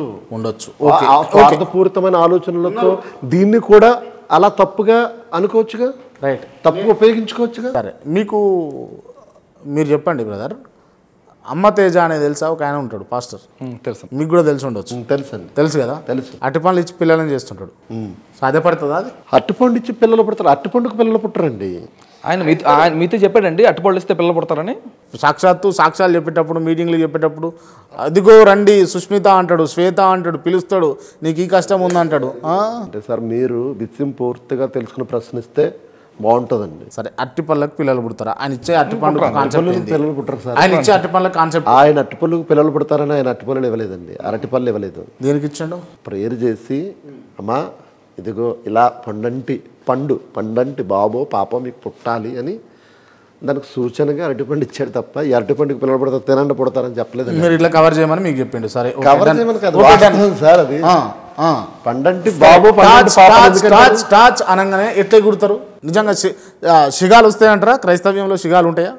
అంటే పూనకాలు వచ్చి ఊగిపోవడాలు ఉంటాయా? ఏముండవండి. అలాగే టాచ్ అనగానే ఎట్లా అందరు చేస్తుందా పని? దురాత్మ అలాగే చేస్తుంది. దురాత్మ అల్లాలు ఆడించేస్తుందిగా, విలవలు ఆడించేస్తుందిగా. అప్పుడు ప్రేయర్ టాచ్ అంటే అర్థం ఏంటంటే తాకు అని, దేవా ఆమె తాకు అని, అది ఇంగ్లీష్లో టాచ్ అంటున్నారు. ఈయన చెప్పేటనే అది వింటాడు అన్నట్టు, దేవుడు వింటాడు అన్నట్టు. ఈయన ఇంగ్లీష్లో చెప్పేది దేవుడు నా ప్రార్థన అంటాడు, మీరు ప్రార్థించిన మీ ప్రార్థన అంటాడు. ఇంగ్లీష్లో తెలుగులో ఏం తేడా ఉండదు. వ్యక్తి భక్తిని బట్టి ఉంటుంది. ఇంగ్లీషు తెలుగు అనేది ఏమి ఉండదు. ఏ భాష అయినా దేవుడు అసలు భాషలకు మూలకారకుడే దేవుడు. ఓకే, భాషలకు మూలకారు. సరే, అది పెద్ద సబ్జెక్ట్, అది మళ్ళీ మాట్లాడలేము కానీ సరే ఓకే. మీరు అనేది ఏంటి అంటే టచ్ అనగానే దేవుడు ఆమె తాకమని చెప్పేసి ఇక్కడ పరిశుద్ధం చేసేటటువంటి వ్యక్తి చెప్తాడు అన్నట్టు పాస్టర్. దేవుడు టచ్ చేస్తాడా? వచ్చి చేస్తాడా? దేవుడు చేస్తాడు సార్. ఒక వ్యక్తి ఒక సేవకుని యొక్క భక్తి జీవితాన్ని బట్టి అతనికి దేవుడు చాలా దగ్గరగా ఉంటాడండి. దేవునితో ఎంత దగ్గరగా సహవాసం చేస్తే అంత దగ్గరగా దేవుడు ఉండే అతని ద్వారా కార్యాలు చేస్తాడు. సాధ్యపడుతుందా ఇది? అసాధ్యమైంది కాదు, మీలాంటి పాస్టర్లో సాధ్యపడుతుందా? నేను ఉదాహరణ, దేవుడి విషయం పక్కన పెట్టారు, మీలాంటి ఉదాహరణ. అంటే ఇప్పుడు నాకు ఇమ్మీడియట్గా ఒక తేలు వచ్చి కరిచింది అనుకోండి, మీరు దీన్ని న్యాయం చేయమంటే చేస్తారా? తేలుకు మంత్రాలు వేస్తారా? సార్, ఈ అద్భుతాలు, ఈ మెరాకిల్స్ అన్నీ కూడా క్రైస్తవ్యంలో జరుగుతాయి. దేవుడే చేయిస్తాడు సార్. ఎవరికి అవసరమో, ఎప్పుడు అవసరమో, ఎవరికి జరగాలని దేవుడు అనుకుంటాడో వాళ్ళు ఖచ్చితంగా జరుగుతాయి. దేవా క్రాంతి గారికి జరగాలి అని మేము అంటాం, జరగదు. దేవుడు చెయ్యాలని మీరు అనుకుంటే, ఆయన క్రాంతికి చేయడం దేవుడికి ఇష్టమైతే ఖచ్చితంగా చేస్తాడు. ఓకే, అడగడం మా బాధ్యత. అందరూ మారాలి, అందరూ బాగుండాలి అని అడగడం మా బాధ్యత. ఓకే, సహాయం దేవుడు చేస్తాడు. కానీ వీటి విషయంలో కూడా క్రిస్టియానిటీ గురించి బయట చిలవల పలవలుగా వక్రీకరణలు జరిగి రకరకాల తప్పుడు కథనాలు వెళ్ళాయండి తప్ప వాస్తవాలు అవి కాదు సార్. కానీ కొంతమంది సిగాలు వడాలు, లేకపోతే వాళ్ళకు పక్షవాతం వచ్చిన వాళ్ళు బాగా వడాలు ఎట్లా జరుగుతాయా? అదే సార్, దేవునికి అసాధ్యమైంది ఏది లేదు సార్. దేవుడు ఏదైనా చేయగలడు. దేవుడు మళ్ళీ ఎక్స్ట్రాడినరీ సబ్జెక్టు, మళ్ళీ దేవుడే ఆ మనిషి ద్వారా జరిగించాలనుకుంటే జరిగిస్తాడు. మీతోటి కూడా ఎవరితోనైనా జరిగిస్తాడు. మీతోటి సాధ్యపడుతుందా అది? నేను దేవునికి ప్రార్థన చేస్తే దేవుడు చెయ్యాలనుకుంటే మీకు చేస్తాడు. ఓకే, ఇప్పుడు ఈ నీళ్లను విషంలాగా మార్చే శక్తి మీ దగ్గర ఉంటుందా? అది జరగాలని నేను కోరుకుంటాను. అది జరగకూడదు దేవుని ఇష్టం. ఓకే, దేవుడు ఏదైనా చేయగలడు. లైవ్ లో కెమెరాల ముందట పక్షపాతం వచ్చినటువంటి వాళ్ళను, కాలు చేతులు పడిపోయినటువంటి వాళ్ళను చేయడు. అట్లా చేసేవాళ్ళు అంత దొంగలేనా? రుజువులు కావాలంటే చేయడండి దేవుడు. అట్లా చేసేవాళ్ళు అంత దొంగలే అంటే ఒప్పుకుంటారా? అట్లా చేసేవాళ్ళు అంత దొంగలే అంటే అట్లా చేసేవాళ్ళు అంత దొంగలే అంటే ఒప్పుకుంటారా? అసలు లేదండి. ఇప్పుడు మేము మాకు రుజువులు కావాలి, మా కళ్ళ ముందు చేయండి అంటే దేవుడు చేసేవాడు కాదండి. ఎందుకు చేయాలి? అట్లా అయింది కదా. 2-3 సందర్భాలలో కొంతమంది క్రైస్తవ పాస్టర్లు కళ్ళ ముందు పక్షవాతం వచ్చిన వాళ్ళను అలా రుజువు కోరిన సందర్భం ఎక్కడ లేదు. మాకు చేసి చూపించు అని అంటే యేసుక్రీస్తు చేయలేదండి. చూపించు అని అంటే చేయలేదు. నమ్మిన వరకు జరిగింది. ఓకే, నమ్మిన వాళ్ళకి మంచి జరుగుతుంది అని అంటారు. అంతే. అది మళ్ళీ పాస్టర్ త్రో ద పాస్టర్ అంతే. ఇక నేనేమంటున్నానంటే ఆ సేవకుడు రిక్వెస్ట్ చేస్తాడు, సార్ మీరు ప్రేయర్ చేసుకుని అవుతుందండి దేవునికి ఇష్టమైతే. కానీ సేవకుడు ఇంకా దేవునికి దగ్గరగా భక్తిగా ఉంటాడు కనుక పాస్టర్ గారు మా కోసం కూడా ప్రేయర్ చేయండి అని అంటారు. వీళ్ళు చేసుకుంటారు, ఆయన చేస్తాడు. ఈ పాస్టర్ గారు మా కోసం సేవ చేయండి అంటే గుర్తొచ్చింది, ఫోన్లు చేసి ఫోన్లలో ప్రేయర్ చేసి పైసలు దొబ్బుతాడు కొంతమంది పాస్టర్లు. తప్పండి అది. అలా మీకు తెలిసిన వాస్తవం కాదు. వార్త కాదు, లైవ్లో నాకు కాల్స్ వచ్చినాయి, చాలా రికార్డింగ్. ఫోన్లో ప్రార్థన చేసి డబ్బులు దబ్బుతాడు అన్నది వాస్తవం కాదు. మాకు చాలా ఫోన్స్ వస్తాయి, ప్రేయర్ చేయమంటారు, చేస్తాం. ఆ టైంలో ఫ్రీగా ఉంటే ఖచ్చితంగా ఇంట్లో ఉంటే ప్రేయర్లో ఉంటే మేము ఖచ్చితంగా ప్రేయర్ చేస్తాం. ఎవరిని డబ్బులు అడగం, ఫోన్లో ప్రేయర్ చేస్తామండి. ఎందుకంటే ఆ సమయంలో వారికి ఒక బలం కావాలి. మేము ప్రేయర్ చేసామా లేదనేది వాళ్ళు వింటే అదో తృప్తిగా అదొక బలం ఉండే వాళ్ళకి. రైట్, వాళ్ళకు బలం తప్ప డబ్బులు ఎవరు దబ్బరు. పరిచర్య చేస్తున్నందుకు పరిచర్యకి ఎక్కడికైతే పోతారో అక్కడ మీకు డబ్బులు ఇస్తారు అక్కడ ఉన్న వాళ్ళు. అండ్ విజయ్ కుమార్ గారు మీరు చెప్పండి, మీ యూట్యూబ్ ఛానల్ ఉంది. అవును. ఏమని ఉంటుంది మీ YouTube channel name? VKR gospel media. VKR gospel media. మీరు కింద ఫోన్పే నెంబర్ కానీ గూగుల్ పే నెంబర్ కానీ ఇస్తారా? ఇస్తాను సార్. ఎందుకు ఇస్తారా మీరు? అంటే వీడియోలు ఇవ్వను, డిస్క్రిప్షన్లో ఇస్తాను. ఫర్ నీడీ పీపుల్ అని మేము కొంతమంది అనాథల్ని పోషిస్తున్నామండి. మీరు కొంతమంది పేదలను పోషిస్తున్నాము. కొన్ని కుటుంబాలకి నెల సహాయం చేస్తున్నాం. ఎవరైనా నీడీ పీపుల్కి మీరు ఏదైనా చేయాలనుకుంటే చేయండి అని డిస్క్రిప్షన్లో ఇచ్చాము. ఆ నీడీ పీపుల్లో మీరు కూడా ఒకటి ఉంటారా? నీడీ పీపుల్ అంటే నాకేం కొదవలేదు సార్.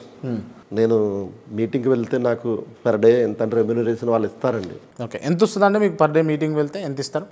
మీటింగ్కి వెళ్తే ఎంత ఇస్తారు సార్? వాళ్ళ స్తోమత అండి, డిమాండ్ అయితే ఉండదు. 1,00,000 రూపాయలు ఇస్తారా సార్? ఒకరు 30,000 ఇచ్చిన సందర్భాలు ఉన్నాయి పర్ డే, ఒకరు 3,000 కూడా ఇవ్వని సందర్భాలు ఉన్నాయి, ఒకరు అసలు ఇవ్వని సందర్భాలు ఉన్నాయి, ఒక్కొక్కసారి మేమే ఇచ్చి వచ్చిన సందర్భాలు ఉన్నాయి. డిమాండ్ ఉండదు సార్. కానీ పిలిచిన వారు ఖచ్చితంగా కృతజ్ఞత ఇస్తారు. లేకపోతే అన్న మా పరిస్థితులు బాగాలేదు అన్నప్పుడు ఓకే వెరీ గుడ్, బాగాలేదా, ఇంట్లో ఏమన్నా ఇబ్బందా, తిరిగి మేము ఇచ్చిన సందర్భాలు ఉన్నాయి. Okay right. మీ నెలసరి సంపాదన ఎంతవరకు ఉంటుంది? చెప్పలేను సార్.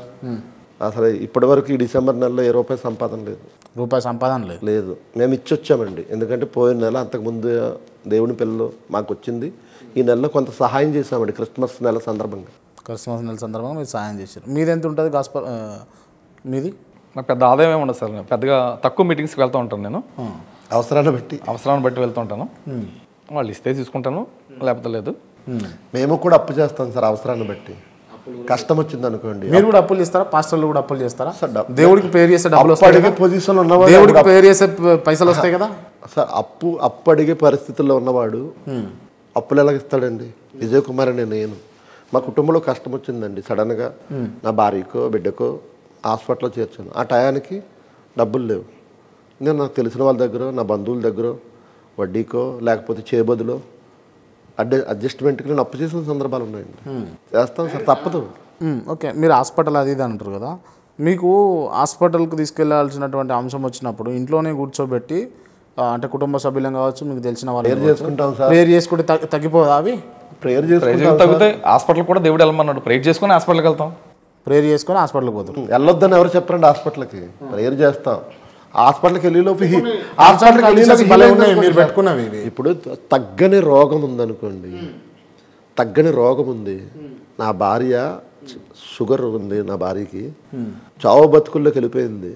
వారం రోజులు హాస్పిటల్లో ఉందండి సార్. చచ్చిపోయే మనిషిని హాస్పిటల్లో చేర్చుకుని తండ్రి ఏమైనా బ్రతికించు అన్నప్పుడు వారం రోజుల్లోనే హీల్ అయిందండి. డాక్టర్లు నమ్ముతా లేదు, అసలు చనిపోతుంది ఈమె, కానీ ఎలా బ్రతికింది.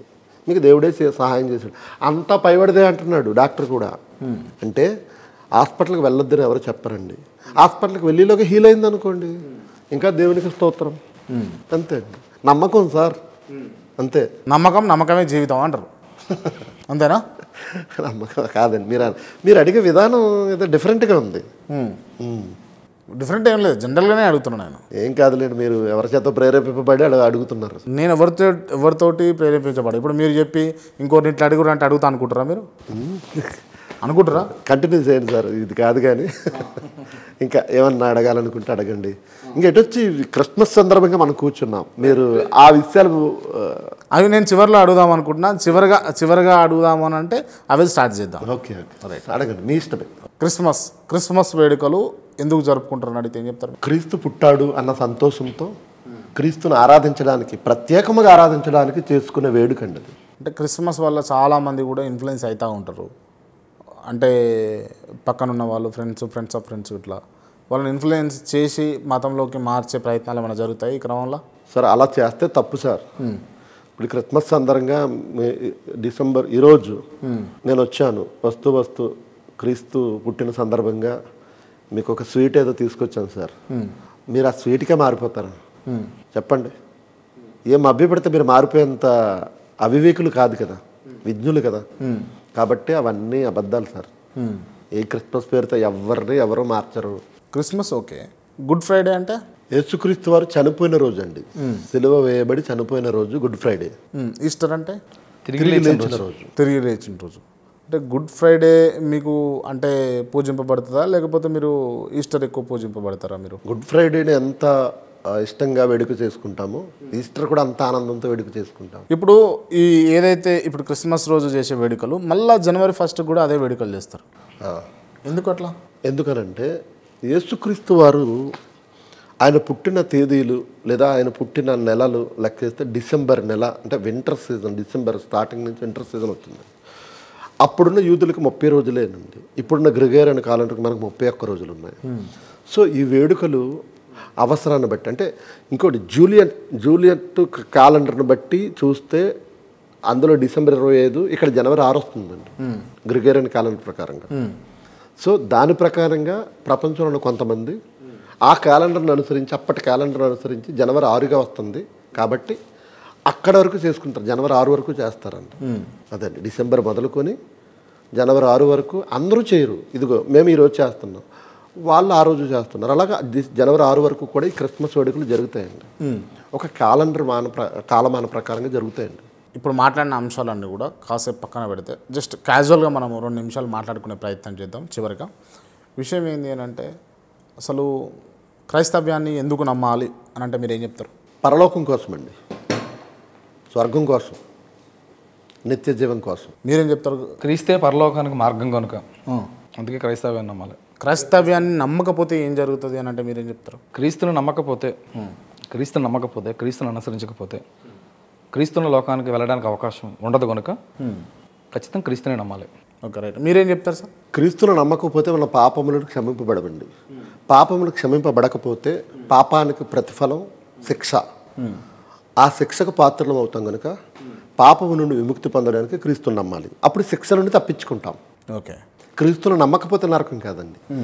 మనం పాపం చేయడం వలన ఆ పాపానికి ప్రతిఫలం శిక్ష కనుక ఆ శిక్ష నుండి తప్పింపబడాలంటే ఆ పాపములను క్షమించేవాడిని మనం నమ్మాలి.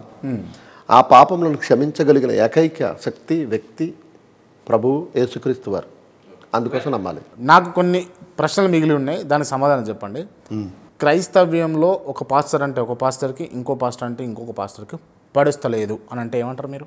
నేను చెప్పనా, పడకపోవడం అంటూ ఉండదండి, కానీ ఆలోచన విధానంలో మనుషులు కనుక కొన్ని డిఫరెన్స్ ఉంటాయండి. రాగద్వేషాలు పెంచుకుంటారు. లేదండి, పెంచుకోకూడదు. పెంచుకుంటే అసలు వాళ్ళు సేవకులే కాదు, క్రైస్తవులే కాదు. రైట్. అంటే నాకు విజయప్రసాద్ రెడ్డి గారు ఇచ్చిన ఇంటర్వ్యూ తర్వాత మనం మొదట కూడా మాట్లాడుకున్నాం, చాలా మార్పులు ఎగుడు దిగుళ్ళు జరిగినాయి, అంశాల మీద విపరీతమైనటువంటి చర్చలు జరిగినాయి.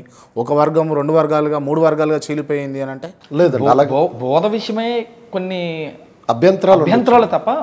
సో విజయప్రసాద్ రెడ్డి గారు చెప్పిన ఆలోచన కొంతమంది ఆ సెక్యులర్ వేదిక కాబట్టి ఆయన అలా మాట్లాడడం న్యాయం అన్నారండి. కానీ క్రిస్టియానిటీ మీద అది ప్రభావం పడబోతుంది కనుక కొందరు అలా మాట్లాడి ఉండకూడదు అని అన్నారు. ఇప్పుడు సిద్ధాంతపరంగా వ్యక్తి మీద కదండి, అతను మాట్లాడిన మాటలను బట్టి ఇద్దరు ఆయన్ని ప్రశ్నించారు. అనుకూలించేవారు అనుకూలించారు, ప్రశ్నించేవారు ప్రశ్నించారు. ఆయన సమాధానం చెప్పాడు, అనుకూలించిన వారు కూడా వీళ్ళకి సమాధానం ఇచ్చారు, వీళ్ళు సమాధానం ఇచ్చారు. ఇలా ఉండకూడదు కదా అని తప్ప ఆయన మాటలను బట్టి వ్యక్తుల మధ్య ద్వేషాలు లేవండి. అంటే వేదికను బట్టి వ్యక్తిత్వం మారి సమాధానాలు ప్రశ్నల తగ్గట్టుగా సమాధానాలు మారుతాయి అంటారా వేదికలను బట్టి? నా ఆలోచన విధానాన్ని బట్టి, నాకున్న జ్ఞానం బట్టి, నాకున్న పరిధిని బట్టి ఒక విషయాన్ని నేను అర్థం చేసుకున్న దాన్ని బట్టి మాట్లాడుతుంటాను. రైట్. ఓకే. విజయప్రసాద్ రెడ్డి గారు నా ఇంటర్వ్యూలో చెప్పినటువంటి అంశాలన్నీ తప్పుగా భావిస్తారా, ఒప్పుగా భావిస్తారా మీరు? సరే, ఆయన ఉద్దేశపూర్వకంగా ఏది మాట్లాడలేదండి. ఇది మీరు ఒక హైందవ సోదరుడో మాకు తెలీదు. ఇప్పటి వరకు మీరు హైందవుడో లేకపోతే నేను జర్నలిస్ట్ అండి. అంటే జర్నలిస్ట్ సెక్యులర్ కదా మీరు? నేను జర్నలిస్ట్. మీరు క్రిస్టియన్ కాదు, హిందువో కాదో నాకు తెలియదు. కాబట్టి మీకోసం మిమ్మల్ని సంతృప్తి పరచడం కోసం విజయప్రసాద్ రెడ్డి గారు అలా మాట్లాడారని నేను అడిగినప్పుడు తమ్ముడు చెప్పాడు నాకు. ఓకే. కాబట్టి నేను సాటిస్ఫై అయ్యాను. ఓహో, మిమ్మల్ని సంతృప్తి పరచడానికి ఇలాగన్నారు. దాన్ని ఆ కోణంలో చూడని వారు అపార్థం చేసుకున్నారు. ఓకే. సో కానీ అతడు డిక్లేర్ చేయలేదండి, ఇదే సిద్ధాంతం అని డిక్లేర్ చేయలేదు ఆయన. రైట్. మీరు నన్ను సంతృప్తి పరచడానికి ఇంటర్వ్యూలో ఏమన్నా అబద్ధాలు చెప్పిరా, తప్పులు చెప్పిరా? అసలు మిమ్మల్ని సంతృప్తి పరిచే విషయాలు ఏమి మీరు మమ్మల్ని అడగలేదు. ఇప్పుడు క్రాంతి అనే నా గురించి మీరు ఏమనుకుంటున్నారంటే, సార్ మీరేంటి అని మిమ్మల్ని సంతృప్తి పరుస్తాను నేను. సార్ అలాంటి ప్రశ్నలు అడగలేదుగా మీరు. ఓకే, చివరిలో అడుగుతా అయితే. అడగండి. అంటే సంతృప్తి పరచడం కోసం పాస్టర్లు అబద్ధాలు కూడా చెప్తారు? లేదండి, మిమ్మల్ని సంతృప్తి పరచడం కోసం ఆయన ఏం అబద్ధం ఆడాడు చెప్పండి విజయప్రసాద్ రెడ్డి గారు. ఏ అబద్ధం ఆడాడు? ఇప్పుడు మీరు అంటారు కదా ఇట్లా అని చూపిస్తే, ఆయన అబద్ధం ఆడలేదు. మిమ్మల్ని తృప్తిపరచడానికి, మిమ్మల్ని సాటిస్ఫై చేయడానికి మీకు అనుకూలంగా ఒక మాట మాట్లాడాడు. అది అబద్ధం. నిజాన్ని ఒప్పుకున్నారా? మాట మాట్లాడిరా? మాట మాట్లాడాడు. నిజాన్ని ఒప్పుకోలే. అది నిజం కాదు. ఆయన ఇప్పుడు ఏమంటాడు మీరు అడగ చూడండి. ఆయన విగ్రహారాధన చేస్తాడా? చేస్తానని చెప్పలేదు ఇంటర్వ్యూలో కూడా. చేస్తానని చెప్పి ప్రసాదం తింటానన్నాడు. విగ్రహం ఒట్టిదన్నాడు ఆయన. ప్రసాదం తింటానన్నాడు. అది ప్రేయర్ చేసుకుని తింటానన్నాడు. ఆయన ఇష్టం సార్. క్రిస్టియానిటీకి అంతటికి ఇలా తినాలని చెప్పి అది నన్ను సంతృప్తి పరచడం ఏముంది దాంట్లో? బైబిల్ తినకూడదని చెప్పింది ఇది నా వ్యక్తిగతం అని కూడా ఆయన చెప్పాడు. ఇది నా వ్యక్తిగతం, అందరిని తినమని చెప్పలేదు. ఆ సెక్యులర్ వేదిక మీద అనేక మంది హిందూ సోదరులు కూడా చూస్తారు, వాళ్ళని ఎందుకు నేను హట్ చేయాలి అన్న ఉద్దేశంతో ఆయన చేశాడు. మరి మంచి పనే కదా, అందరూ కూడా అట్లా సమాధానాలు చెప్పొచ్చు కదా. ఆయన జై శ్రీరామ్ అంటే జై శ్రీరామ్ అని అన్నాడు. ఇప్పుడు నేను వచ్చాను సార్, మీరు ఆ పదం అన్నారు కానీ నేను అనలేదు. ఎవరు నొచ్చుకున్నారు? ఏ పదము? ఎవరు నొచ్చుకున్నారు? ఏ పదము? మీరు అన్నారు కదా సార్, జై శ్రీరామ్ కదా. జై శ్రీరామ్ అంటే ఆ పదము అని అంటారు, జై శ్రీరామ్ అంతే కదా సార్. నేను ఇప్పుడు నమస్కారం అంటే నమస్తే పెడతా. ఇప్పుడు మీరు ప్రైజ్ ది లార్డ్ అన్నారు, నేను ప్రైజ్ ది లార్డ్ చెప్పకపోయినా పర్వాలేదండి. ప్రైజ్ ది లార్డ్ అంటే అర్థం ఏంటంటే ప్రభువుకి స్తుతి కలుగును గాక. మీరే అన్నప్పుడు నేను అంటే ఎంత బాగుంటుంది. ప్రైజ్ ది లార్డ్ అని క్రాంతి గారు అన్నారు, నేను కూడా అంటాను. మరి జై శ్రీరామ్ అని నేను అన్నా, మీరు కూడా మీరు ఒక వ్యక్తిని ఇంటర్వ్యూ చేశారు సార్, చీకోటి ప్రవీణ్ గారు ఎవరో సంథింగ్, ఎవరు చీకోటి ప్రవీణ్ గారు. ఆయన మీరు అడిగినప్పుడు ఇలాగా మరి కరుణాకర్ సుగ్గున్ అనే వ్యక్తి ప్రైజ్ ది లార్డ్ అంటే చెప్పలేదు అన్నప్పుడు, ఎందుకు చెప్తాడు రా భయ్ అంటూ మాట్లాడాడు ఆయన. ఎందుకు చెప్తాడు? హిందువు చెప్పడు, అలాగే క్రైస్తవుడు అతడు ప్రైజ్ ది లార్డ్ చెప్తాడు, జై శ్రీరామ్ అని ఎందుకు చెప్తాడు అంటే ఆయన మాట్లాడాడు. రైట్. అంటే మీరు విజయప్రసాద్ రెడ్డిని ఈ విషయంలో తప్పు పడతారా? నేను తప్పు పడితే నేను ఆయన ప్రేమించలేనండి. తమ్ముడు ఏం చెప్పాడు? మిమ్మల్ని తృప్తిపరచడానికి అన్నాడు. Very good. మీరు అది నమ్ముతున్నారా? నాకు అది చెప్పాడు, నేను నమ్మాలి కదా సార్. మరి ఆయన చెప్పిండని నమ్ముతున్నారు అంతే, మీకు నమ్మాలని లేదు. అంటే ఆయన చెప్పిన దాన్ని బట్టి నేను నమ్మాలి. రైట్. మీరేమంటారు చెప్పండి.